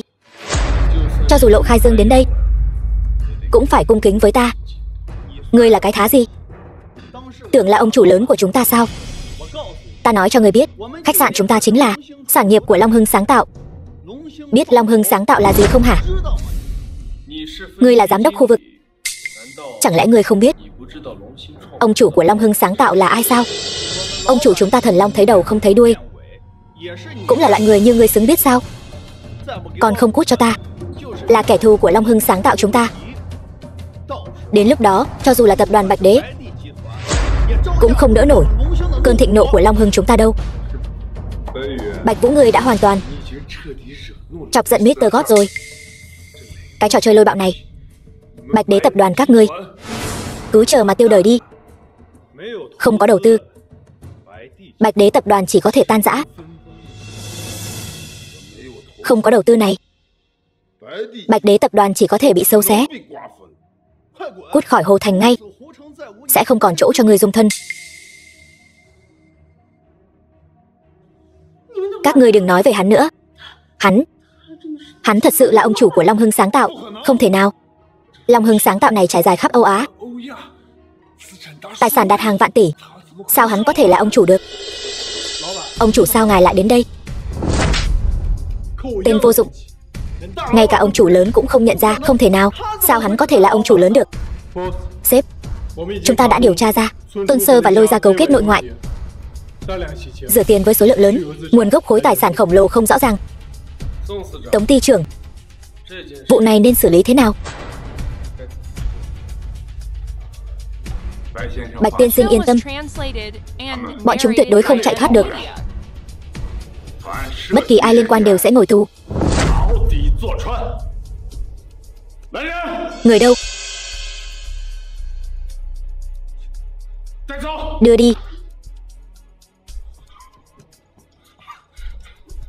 Tân hội trưởng, ngài phải cứu Lôi Gia chúng ta.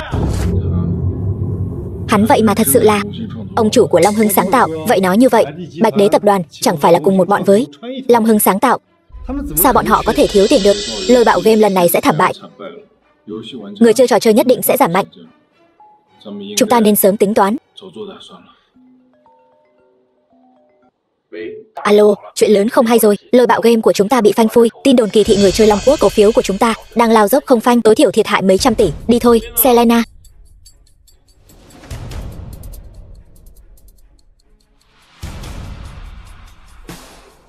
Đừng vội chạy. Hủy hoại danh tiếng của Bạch Đế tập đoàn, xúc phạm người chơi Lam Nguyệt trò chơi. Muốn đi nhanh vậy sao? Không ổn đâu. Xin lỗi, ta xin lỗi vì những lời nói của mình. Xin lỗi, ta cũng xin lỗi.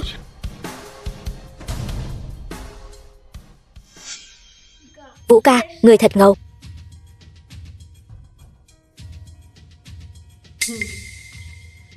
Chúc mừng ngươi, cũng hãy tặng cho Selena một nụ hôn nồng cháy chúc mừng đi. Ngươi vất vả rồi. Không, ngươi biết ta không muốn điều này. Bạch Vũ, ở đây không có việc của ta. Ta đi trước đây. Đừng vội đi chứ. Selena,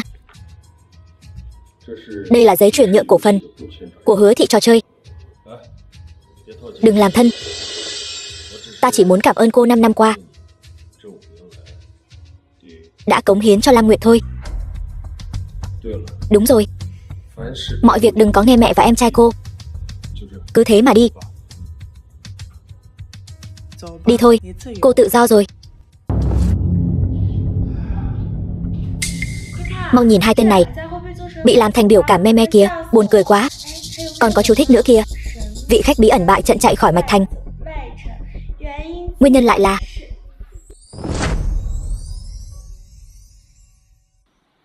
Hy Nguyệt, cảm ơn cô. Cảm ơn ta làm gì, đây đều là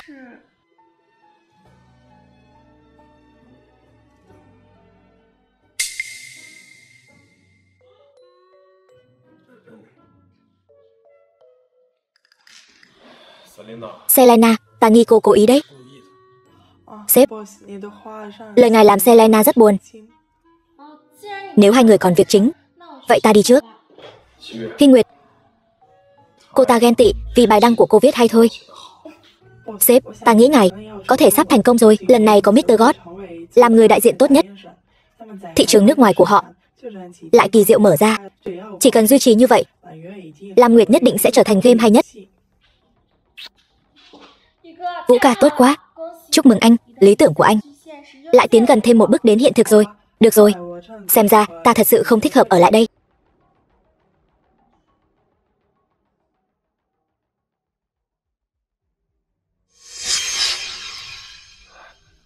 Tần, ngươi làm ta tổn thất 100 tỷ. Nếu còn không giải quyết được việc, ta sẽ giải quyết ngươi. Sếp yên tâm, cái Bạch Đế tập đoàn này mà muốn đối kháng với Lôi Bạo Game chúng ta, đúng là châu chấu đá xe. Ngài cho ta chút thời gian, không bao lâu nữa ta nhất định khiến Bạch Đế tập đoàn tan thành mây khói. Làm được rồi hãy nói.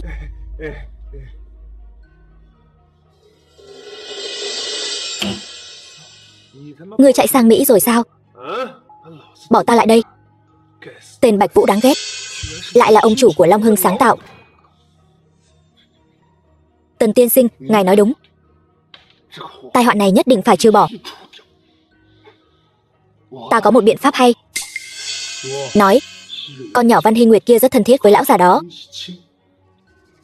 Chỉ cần khiến lão già đó sống không yên thân, cô ta chắc chắn sẽ cầu xin Bạch Vũ cứu ông ta. Ngài chỉ cần sắp xếp một sát thủ lấy mạng hắn, chẳng phải một công đôi việc sao? Được đấy. Ta vừa hay có một ninja Nhật Bản. Chỉ cần bọn họ gặp nhau, chắc chắn có thể trừ khử được. Tuyệt quá.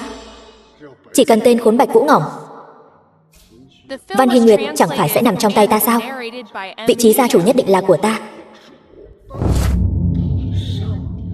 Cái này. Chúc mừng Lam Nguyệt kỷ nguyên phá hàng vạn người chơi.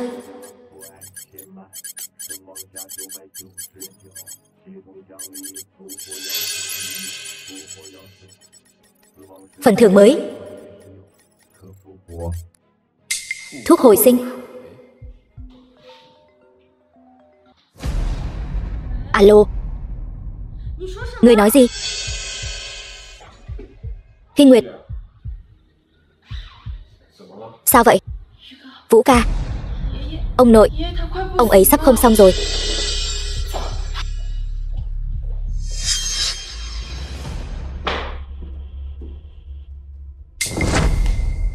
Ngươi cho lão già thứ thuốc gì vậy? Sao giờ đã mất mạng rồi? Đều tại bọn Long Quốc các người tự mình tạo nghiệt sâu nặng, không gánh nổi sự trừng phạt của thần linh đông doanh chúng ta. Ngươi. Ba, con đàn bà Văn Hy Nguyệt kia tới rồi. Vậy chúng ta phải ăn nói thế nào đây? Kéo ra ngoài vẽ vời đại đi, rồi thiêu hắn. Lũ hèn nhát ngu xuẩn Long Quốc.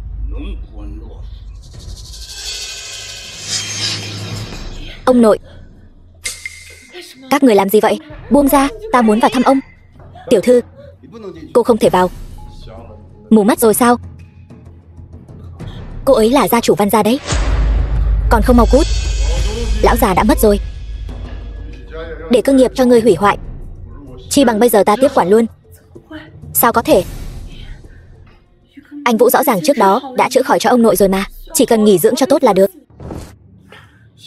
Hy Nguyệt, hắn đang dùng lời lẽ kích động người đấy. Trong chuyện này nhất định có bí mật không thể tiết lộ. Văn Hoành Ba, bên trong có gì mờ ám sao?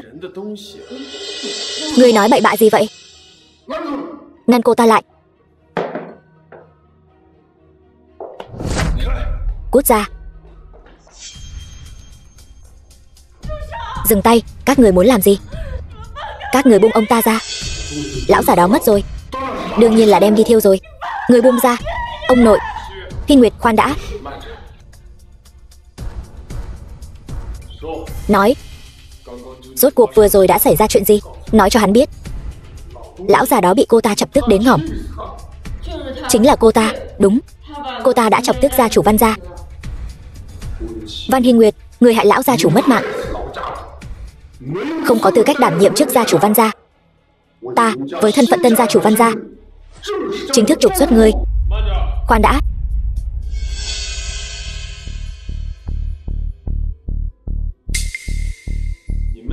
Các người vội vàng như vậy, lén lút đưa lão gia tử đi, đổ tội cho Hy Nguyệt, là sợ người ta phát hiện các người đã hạ độc lão gia tử sao? Ngươi đừng có ngụy biện nữa. Sao lại là hạ độc được? Đây là cái gì? Rác rưởi rắn độc của Đông Doanh. Tưởng ta không nhận ra sao? Nói, ai sai ngươi hạ độc? Không phải ta. Gia chủ Văn gia bị tức ngỏm. Là nhị gia sai ta làm. Nói bậy. Ngươi dám vu khống ta? Ba, xe nhà tang lễ đến rồi. Sao ngươi lại ở đây? Bạch Vũ, ngươi cuối cùng cũng đến rồi. Ta đến cứu lão gia tử. Sao, ngươi đang đợi ta sao? Cứu lão gia tử? Lão già này ngỏm rồi. Bạch Vũ, đây là chuyện của Văn gia. Ngươi là người ngoài, đừng có xen vào nữa. Ta không phải người ngoài đâu. Lão gia tử đã nhận ta làm cháu rể rồi. Ông nội.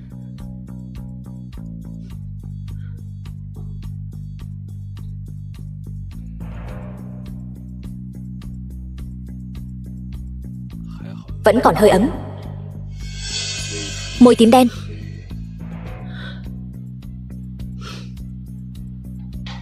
Móng tay xanh đen. Đây rõ ràng là triệu chứng trúng kịch độc. Các người ra tay thật tàn nhẫn. Lần này độc mạnh hơn lần trước một chút xíu. Lần trước, chẳng lẽ lần trước cũng... Ta không hiểu ngươi đang nói gì. Lão già đích thực đã ngỏm. Đại phu đã kết luận rồi. Các người đừng ở đây gây rối nữa. Lão già đã ngỏm rồi, giờ còn không để lão nhân ra yên nghỉ. Ngươi đúng là đứa con gái bất hiếu. Ai nói lão gia tử ngỏm rồi? Cũng chỉ là chúng phải độc rác rưởi của Đông Doanh thôi mà. Có gì ghê gớm đâu. Vô lại, ngươi dám bôi nhọ Đông Doanh chúng ta, y thuật của ta. Thì ra là ngươi. Văn Hoành Ba, ngươi thật to gan. Thật sự còn không bằng cầm thú độc hại chính cha ruột của mình. Sao lại là hạ độc? Đây rõ ràng là độc cũ tái phát. Trước đây ngươi chưa chữa khỏi. Đúng, trước đây ngươi lừa chúng ta nói đã chữa khỏi. Giờ lão già đã ngỏm rồi. Chẳng phải đều tại ngươi sao? Văn gia chúng ta sẽ không bỏ qua cho ngươi. Sao có thể? Vu ca rõ ràng trước đây đã chữa khỏi cho ông nội. Sao có thể chứ? Câm miệng. Ngươi cái đồ ăn cây táo, rào cây sung. Ta, loại người như ngươi cũng xứng đáng nói chuyện ăn cây táo, rào cây sung sao? Hy Nguyệt, ngươi yên tâm, lão gia tử vẫn chưa ngỏm. Giao cho ta. Thật sao? Ông nội thật sự còn cứu được sao?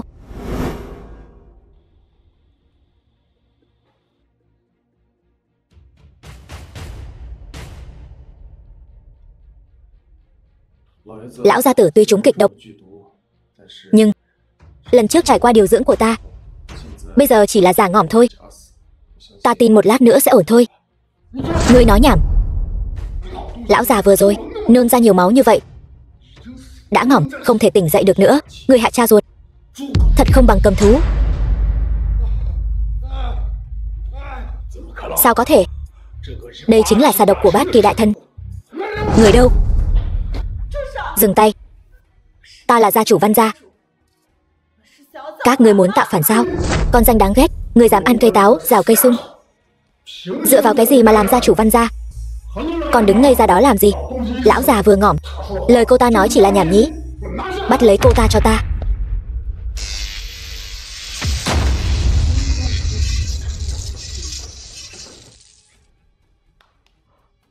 Ngươi còn đứng ngây ra đó làm gì? Còn không nhân cơ hội ra tay. Đây mới là thần kỹ. Không thể nào, tuyệt đối không thể nào. Cung chúc gia chủ an khang. Nghịch tử. Nghịch tử. Không, không thể nào. Lão già này rõ ràng đã ngỏm. Tất cả đều là giả. Lên cho ta. Lên. Lên. Tự làm tự chịu. Không được động. Trên phi tiêu này có xà độc đã được tinh luyện 100 lần. Muốn sống thì giao đồ vật ra đây. Vũ ca.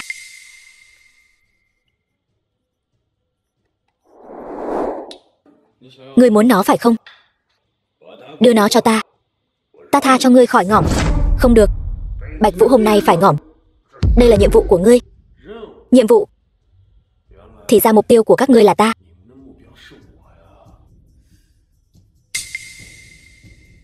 Là Tần Minh Duệ. Lôi Bạo Game. Đúng thì sao? Hôm nay ngươi phải ngỏm. Ai cũng không cứu được ngươi. Cả cô ta nữa. Các ngươi đều phải ngỏm. Ba. Nhiều người như vậy mà ba nói những lời này. Ba điên rồi. Hại cha hại cháu. Ngươi thật to gan. Ngươi đáng ngỏm. Ba. Tới lượt ngươi rồi.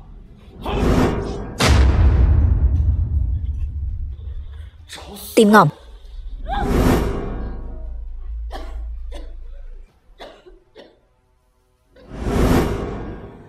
Không sao chứ? Ta không sao.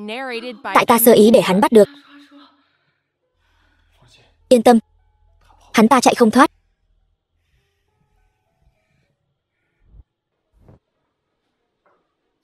Ty trưởng, Bạch tiên sinh gọi điện. Mau, đưa cho ta. Bạch tiên sinh, ngài có gì dặn dò? Nhẫn giả đông doanh giữa ban ngày ban mặt, lại dám ngang nhiên hành hung ở Hồ Thành. Cảnh vệ ti của ngươi để làm cảnh sao? Bạch tiên sinh, là chúng ta sơ suất. Tên này phía sau còn có kẻ chủ mưu, nhất định phải một mẻ tóm gọn, một tên cũng không tha. Tuân lệnh. Bọn chuột nhắt lại dám xông vào Long Quốc ta. Lý đội trưởng, có, bất kể giá nào phải bắt được tên này. Điều tra cho rõ. Rõ. Ba đi rồi, còn biết làm sao đây ba? Hắn ngỏm như vậy, thật là hời cho hắn. Vũ ca. Nhị thúc, ông ấy thật sự đã ngỏm rồi. Hắn ta ngỏm cũng đáng đời. Toàn tính lão phù thì cũng thôi đi. Nhưng Hy Nguyệt nhiều lần gặp nguy hiểm. Kẻ đứng sau lại là hắn. Người đâu, đưa nhị thúc xuống. Khâm liệm cho cẩn thận. Chọn ngày an táng. Cút hết đi, tất cả cút hết cho ta. Ngươi con đàn bà này, không cần ở đây giả nhân giả nghĩa. Nếu không phải tại ngươi, ba ta cũng sẽ không ngỏm. Đó là do hắn gieo gió gặt bão. Gieo gió gặt bão. Lão già nhà ngươi, sao ngươi không ngỏm sớm đi? Vị trí gia chủ, tại sao không thể là ba ta? Tại sao? Ngươi nghĩ ta không muốn chuyển cho hắn sao? Chỉ cần hắn có chút bản lĩnh, ta có thể từ bỏ. Không chuyển cho con trai ta sao? Ông nội, ông mới khỏe lại. Phải chú ý sức khỏe. Chính lòng tham của hắn đã hại ngỏm hắn. Lòng hại người không nên có. Đây là báo ứng mà hắn ta phải chịu. Cút, cút ra ngoài. Thả ra, Bạch Vũ. Ngươi cứ chờ đấy. Ngươi sẽ không ngỏm tử tế đâu. Thả ra. Đã 7 ngày rồi. Các ngươi ngay cả một tên tàn phế cũng không bắt được. Chỉ cần điều tra rõ ràng, chúng ta có thể bắt người bất cứ lúc nào. Không chỉ Nam Bắc Thương hội, ngay cả Lôi Bạo Game cũng phải điều tra triệt để. Ta xem mấy cái đường bay, chuyến bay gì đó cứ tạm dừng lại đã. Tuyệt đối không được bỏ sót một nghi phạm nào. Vâng. Alo, Hiên Nguyệt. Vũ ca, ngươi tìm ta. Ngươi bây giờ cũng thành người bận rộn rồi nhỉ? Công việc bận rộn, vất vả rồi. Không vất vả, ngươi tìm ta có việc gì? Ngươi nói nhanh đi. Không phải là Lam Nguyệt gần đây bán chạy, việc mở rộng ra nước ngoài đã là chuyện chắc chắn. Lôi Bạo Game cũng không thể ngăn cản được nữa. Muốn chia sẻ niềm vui với ngươi. Chúc mừng ngươi, Vũ ca. Ta biết ngay ngươi nhất định là giỏi nhất. Vậy, khi nào ngươi mời ta một bữa thịnh soạn đây? Bất cứ lúc nào cũng được. Không phải thấy ngươi dạo này bận quá sao? Sao? Dạo này ta rảnh lắm. Có muốn ta làm vệ sĩ riêng cho ngươi không? Được đó. Vừa vặn ngươi có thể giúp ta giải khuây. Được. Ngươi đến khi nào vậy? Ta đến ngay sau khi Tống ty trưởng rời đi. Chỉ là sếp đang bận nghe điện thoại nên không rảnh để ý đến ta. Có chuyện gì quan trọng sao? Sếp, danh tiếng của Lam Nguyệt Kỷ Nguyên hiện đang tăng lên. Ngay cả Lôi Bạo Game cũng sắp không phải là đối thủ của chúng ta nữa. Điều này chứng tỏ suy đoán của ta là chính xác. Sếp, ngài thực sự đã thành công. Nhưng mà nhiều công việc như thế này đều cần ngài xử lý. Sao ngài có thể bỏ bê công việc để đi làm vệ sĩ chứ? Tổng tài Selena, cô biết ta luôn rất tin tưởng vào năng lực của cô, đúng không? Còn cả sắc đẹp của ta nữa. Đúng rồi. Vậy nên sau này những công việc này giao cho cô đấy. Trước đây ta cũng không nhúng tay vào nhiều. Cô chẳng phải cũng làm rất tốt sao? Nhưng bây giờ khác rồi. Chúng ta đang đối mặt với thị trường nước ngoài. Yên tâm, cô nhất định làm được. Thôi được rồi, ngài cứ đi tán gái đi. Sếp của ta.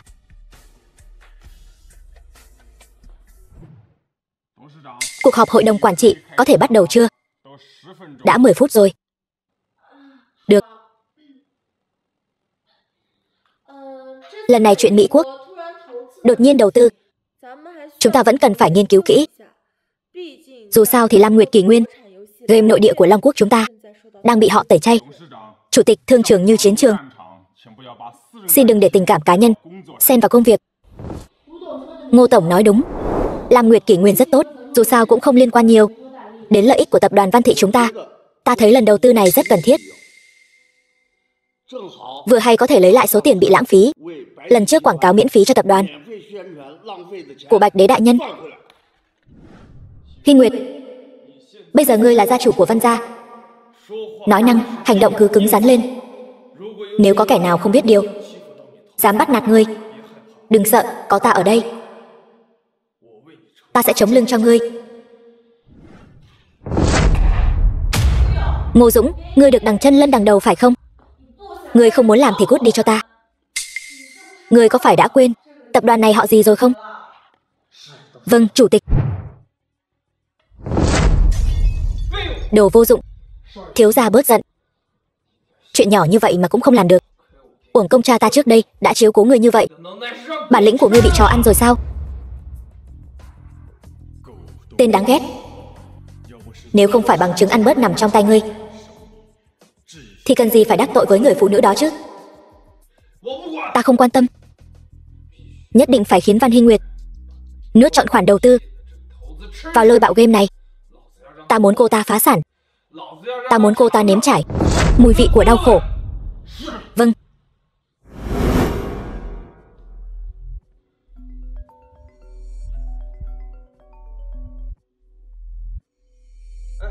Tần tổng, là ta, việc ngài giao phó đã làm xong rồi. Ngài cứ yên tâm. Tốt lắm. Chúng ta đều có một kẻ thù chung. Thù của cha ngươi, ta sẽ thay người báo. Đều tại ngươi, đồ vô dụng. Ngươi nói xem, ngươi không lấy mạng được Bạch Vũ thì cũng thôi đi, ngươi lấy mạng người mình làm gì?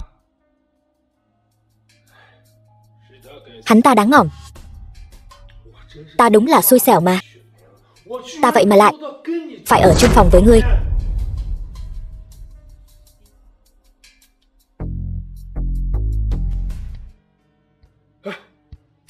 Sếp, Bạch Đế tập đoàn đã kích lôi bạo game của chúng ta ngày càng nghiêm trọng. Người chơi của chúng ta đang mất dần. Đều là trách nhiệm của hai đứa phế vật các ngươi. Vâng, sếp. Chuyện này cũng không thể hoàn toàn trách hai chúng ta được. Chúng ta mới lấy được bao nhiêu tiền từ công ty. Giờ thì Bạch Đế tập đoàn này cấu kết với Long Hưng sáng tạo, vừa có kỹ thuật, vừa có tiền. Chúng ta không phải đối thủ của họ là chuyện bình thường mà. Đây là Bạch Vũ. Đúng vậy, đây là ảnh ta chụp chung với hắn ta 5 năm trước. Sếp, hai người quen nhau sao? Ngươi sẽ không ngờ đâu, hắn ta chính là người 5 năm trước bị ta xem là đại địch của lôi bạo game, thiên thần Bạch Đế. Nếu không phải ta còn chút ấn tượng, nhất định sẽ quên mất bức ảnh này. Ngu ngốc, thông tin quan trọng như vậy sao ngươi không nói sớm? Nói sớm vậy ta còn ra Hồ Thành mất mặt làm gì? Sếp, ta phải nhắc nhở ngài, hắn ta bây giờ chính là đối thủ cạnh tranh của ngài đấy. Không phải lúc hoài niệm đâu. Ôi trời, ngươi nói đúng. So với việc nhớ đến hắn ta, ta càng muốn hắn ta xuống địa ngục hơn. Chỉ tiếc là hai đứa phế vật các ngươi khiến ta quá thất vọng. Không những khiến ta mất tiền, mà còn khiến danh tiếng của ta từ phố quơ suýt rơi xuống cống rãnh. Thật đáng ngỏm. Sếp, ngài có từng nghĩ tới không? Tên Bạch Vũ này không để lộ thân phận Bạch Đế chính là để nhắm vào lôi bạo game chúng ta. Đây chính là một cuộc chiến đấy. Sếp, đáng ghét. Ngươi làm ta bây giờ rối tung cả lên. Sếp, ta xem ảnh của ngài rồi. Đột nhiên nảy ra một ý tưởng tuyệt vời. Tuy nhiên, có thể sẽ khiến ngài mất chút mặt mũi. Nói mau, mặt mũi của ta không quan trọng bằng tiền của ta. Được, ta biết rồi. Trước tiên cứ mặc kệ đi.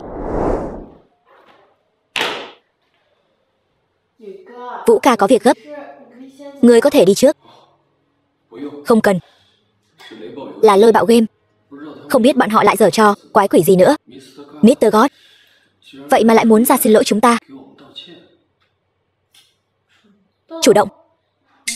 Chẳng lẽ bọn họ muốn công khai nhận sai? Nói là xin lỗi vì chuyện 5 năm trước đàn áp tập đoàn Bạch Đế. Còn phải mở họp báo nữa chứ. Liệu có phải giả không nhỉ? Không đến mức đó đâu. Giống như đang lấy lui làm tiến vậy. Tranh thủ lấy lòng người chơi game. Có lẽ vậy. Hắn ta bị Vũ ca đánh cho sợ mất dép rồi. Muốn cầu xin người tha thứ đó. Cầu xin tha thứ. Cầu xin tha thứ ta cũng không tha cho hắn ta. Lúc trước, khi hắn ta đàn áp game nội địa, thì nên nghĩ đến sẽ có ngày hôm nay.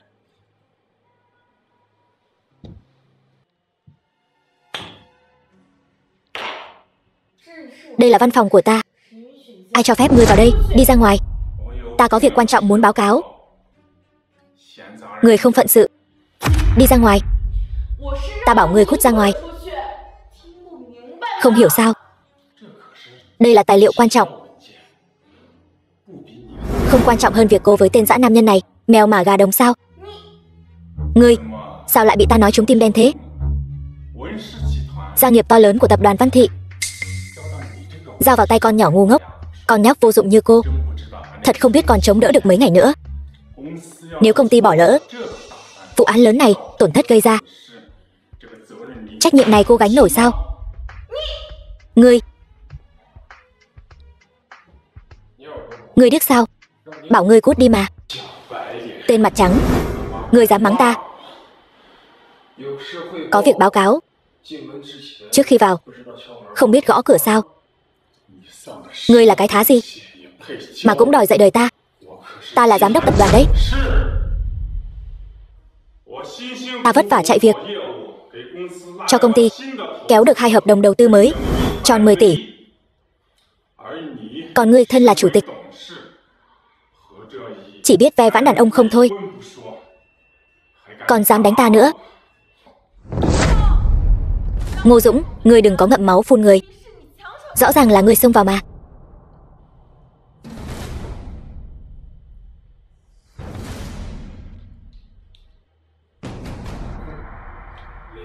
Lôi bạo game 10 tỷ.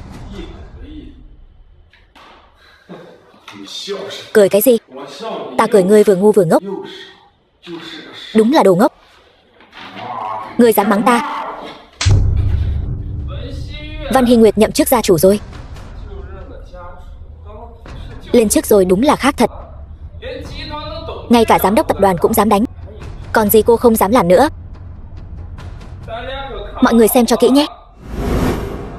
Chủ tịch của chúng ta, ngay cả người có công cũng dám đánh.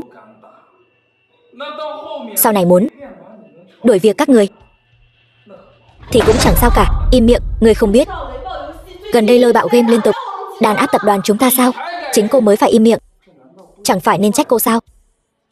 Trò chơi rác rưởi của cô đều là tại hắn ta, đều tại trò chơi rác rưởi của tên vô dụng này. Lôi bạo game đã thực hiện lệnh trừng phạt với game Long Quốc chúng ta. Ngành công nghiệp phát triển nhất Hồ Thành chúng ta bây giờ đều sống không yên thân. Bây giờ phải trách cô chứ? Phải. Nền tảng của Hồ Thành chính là ngành công nghiệp game. Chúng ta không nên va chạm với lôi bạo game. Lôi bạo game là tập đoàn lớn. Ta thấy Bạch Đế tập đoàn sắp sửa không chống đỡ nổi rồi. Văn Thị tập đoàn chúng ta chỉ có nước chờ ngỏm thôi. Người vẫn nên ngoan ngoãn ký hợp đồng chục tỷ này cho ta đi. Như vậy mọi người đều có lợi. Chủ tịch ký đi. Ký rồi sẽ không còn bị lôi bạo game chèn ép nữa.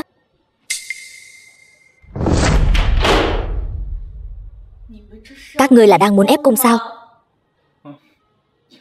Nhìn ngươi nói kia. Ép cung gì chứ? Ta làm vậy hoàn toàn là vì muốn giữ gìn đại cục thôi.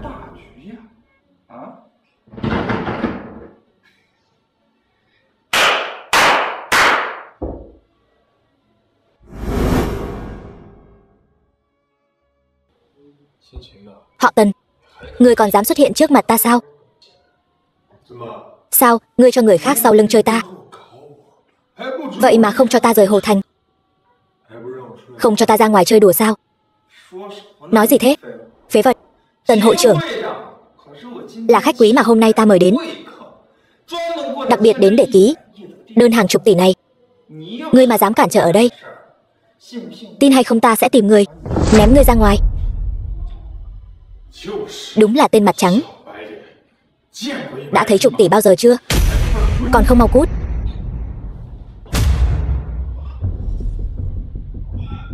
Muốn bị ăn đòn thì cứ việc tới. Ta đâu ngu ngốc yếu ớt như ngươi. Đây chính là chục tỷ đấy. Ngươi dựa vào cái gì mà nói ta là đồ ngu? Chục tỷ. Chục tỷ thì đã sao? Văn Thị tập đoàn chẳng phải là đang thiếu vốn sao? Ta cho nó 100 tỷ.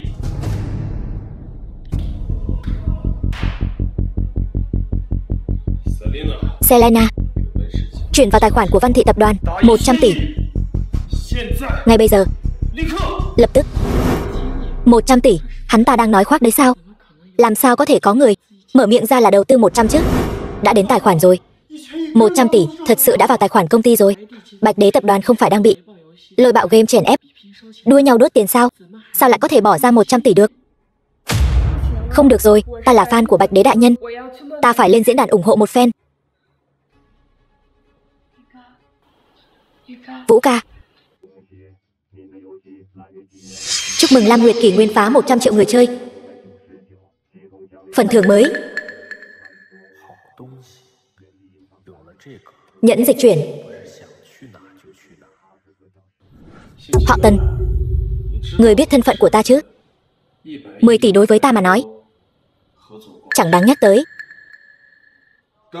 Đánh thì đã đánh rồi. Ngươi xem ta có quan tâm không? Là Mr. God tiên sinh phái ta đến. Bạch đế tiên sinh. Bạch đế? Không thể nào. Tuyệt đối không thể nào. Tên phế vật Mr. God này lúc này lại nhớ đến ta rồi. Mr. God tiên sinh nói rằng chỉ cần ngươi ngừng tranh đấu với Lôi Bạo Game,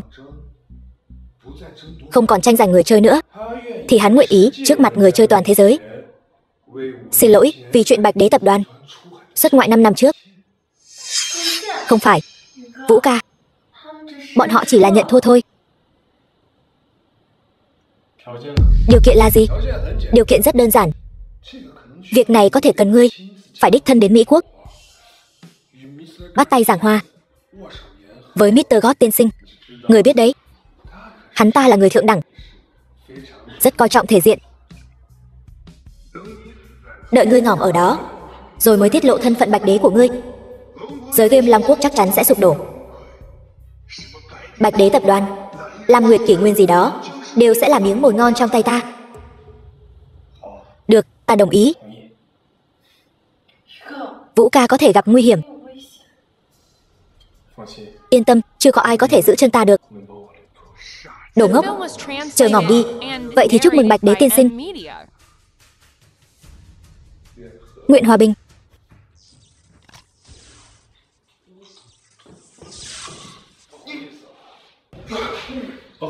Xin lỗi nhé, thấy cái bản mặt của ngươi không nhịn được.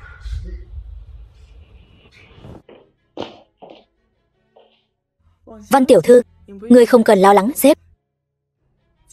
Lễ ký kết đã hoàn thành, chỉ thêm 1 đêm nữa là có thể quay về rồi. Nhưng mà thân phận Bạch đế của sếp bây giờ là thật sự bại lộ rồi. Nhưng mà như vậy cũng tốt, công ty nhất định sẽ ngày càng tốt hơn. Vậy thì tốt. Tin tức mới nhất của đài này, Đa Quả Châu, Mỹ Quốc nghi ngờ xảy ra một trận động đất nhỏ. Khách sạn Quả Châu đã sụp đổ và bốc cháy trong vòng 10 giây theo tiết lộ của các chuyên gia. Khách sạn Quả Châu bị tấn công bởi vũ khí nhiệt độ cao từ nguồn không xác định. Khách sạn Quả Châu, đây chẳng phải là nơi Vũ ca ở sao?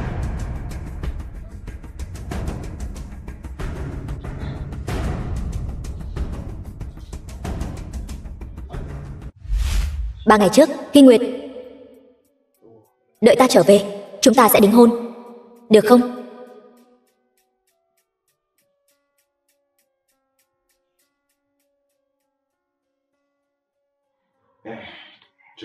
Đây có lẽ là ngày tồi tệ nhất của ta trong năm nay. Người bạn tốt của ta, Bạch đế tiên sinh đến từ Long Quốc, hắn ta lại bất hạnh như vậy. Ngỏm thật là tốt. Lão tử cuối cùng cũng không cần phải ở chỗ quỷ quái này nữa. Người đâu? Có. Đi lấy cho lão tử Vân Đỉnh Thiên Cung. Lão tử tối nay sẽ qua đêm ở đó. Thiếu gia, đằng sau Vân Đỉnh Thiên Cung chính là Bạch đế tập đoàn chúng ta. Hỗn xược, đằng sau lão tử chính là Lôi Bạo Game chống lưng. Bạch đế tập đoàn này sớm muộn gì cũng là của ta. Thuận tiện mang theo hắn ta, thông báo cho tất cả mọi người ở Hồ Thành, ngày mai tại Vân Đỉnh Thiên Cung tổ chức yến tiệc. Thuận ta thì thịnh, nghịch ta thì vong. Đáng ghét, hệ thống cũng không nhắc nhở là sử dụng nhẫn dịch chuyển sẽ hôn mê nửa ngày. Bọn lão già này thật không dễ gặp. Lão tử suýt chút nữa thì không về được. Nhưng mà cũng may, hợp đồng đã đạt được. Bây giờ ra khơi là vô địch.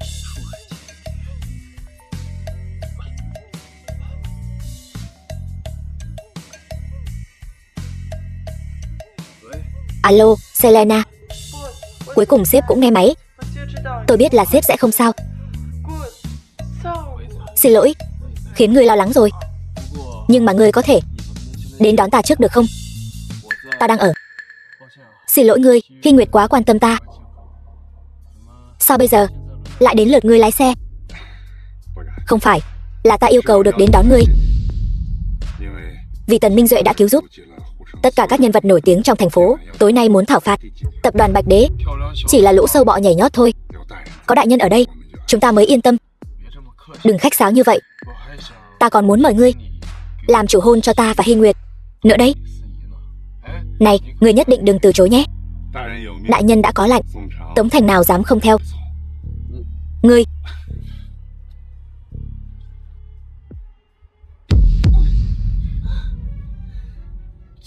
chị, ngươi hãy vì em trai mà cống hiến thêm một lần nữa đi. Tối nay hội trưởng Tần mở tiệc. Hội trưởng Tần thích nhất kiểu người như ngươi. Cơ hội để nhà họ Hứa chúng ta bay cao bay xa, ngươi đừng bỏ lỡ nha. Hứa Bằng, đồ xúc sinh, bịt miệng nó lại, đừng để nó làm phiền hứng thú của hội trưởng Tần. Mẹ, sao mẹ cũng như vậy? Nhanh.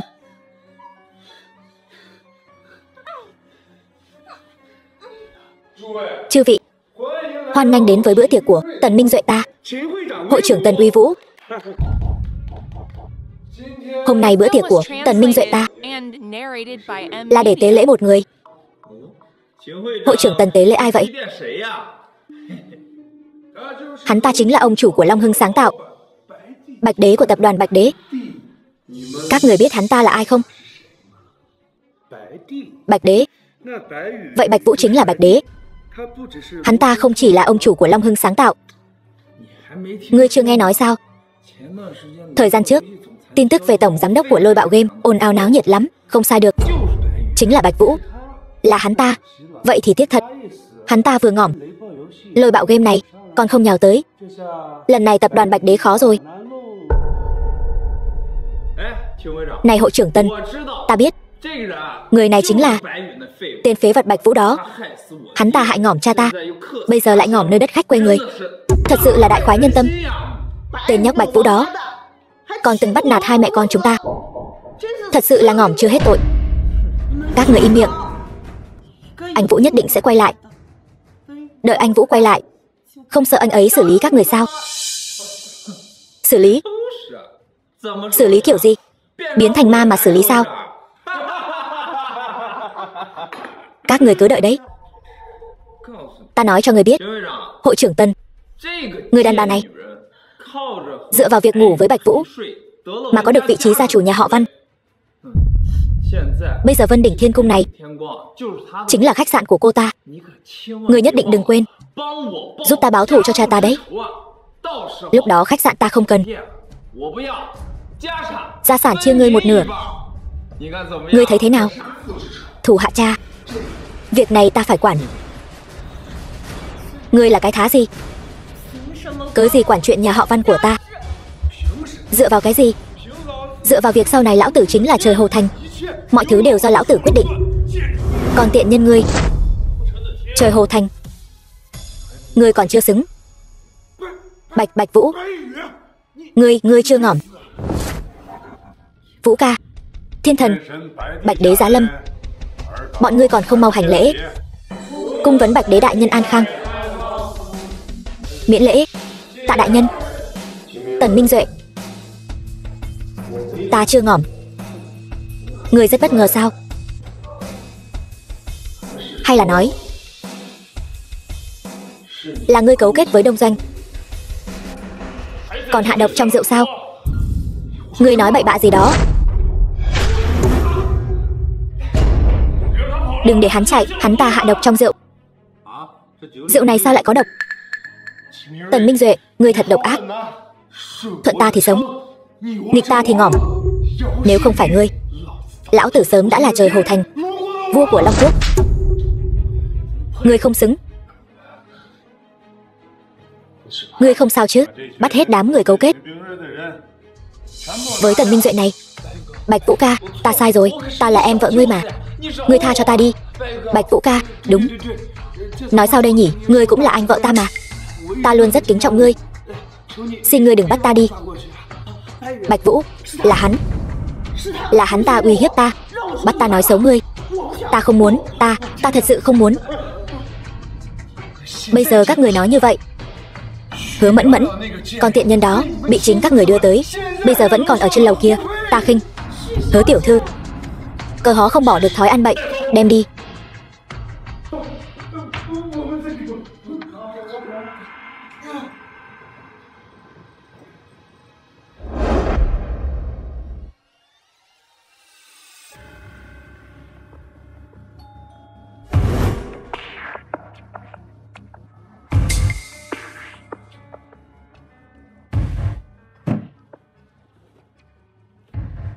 Trời ơi,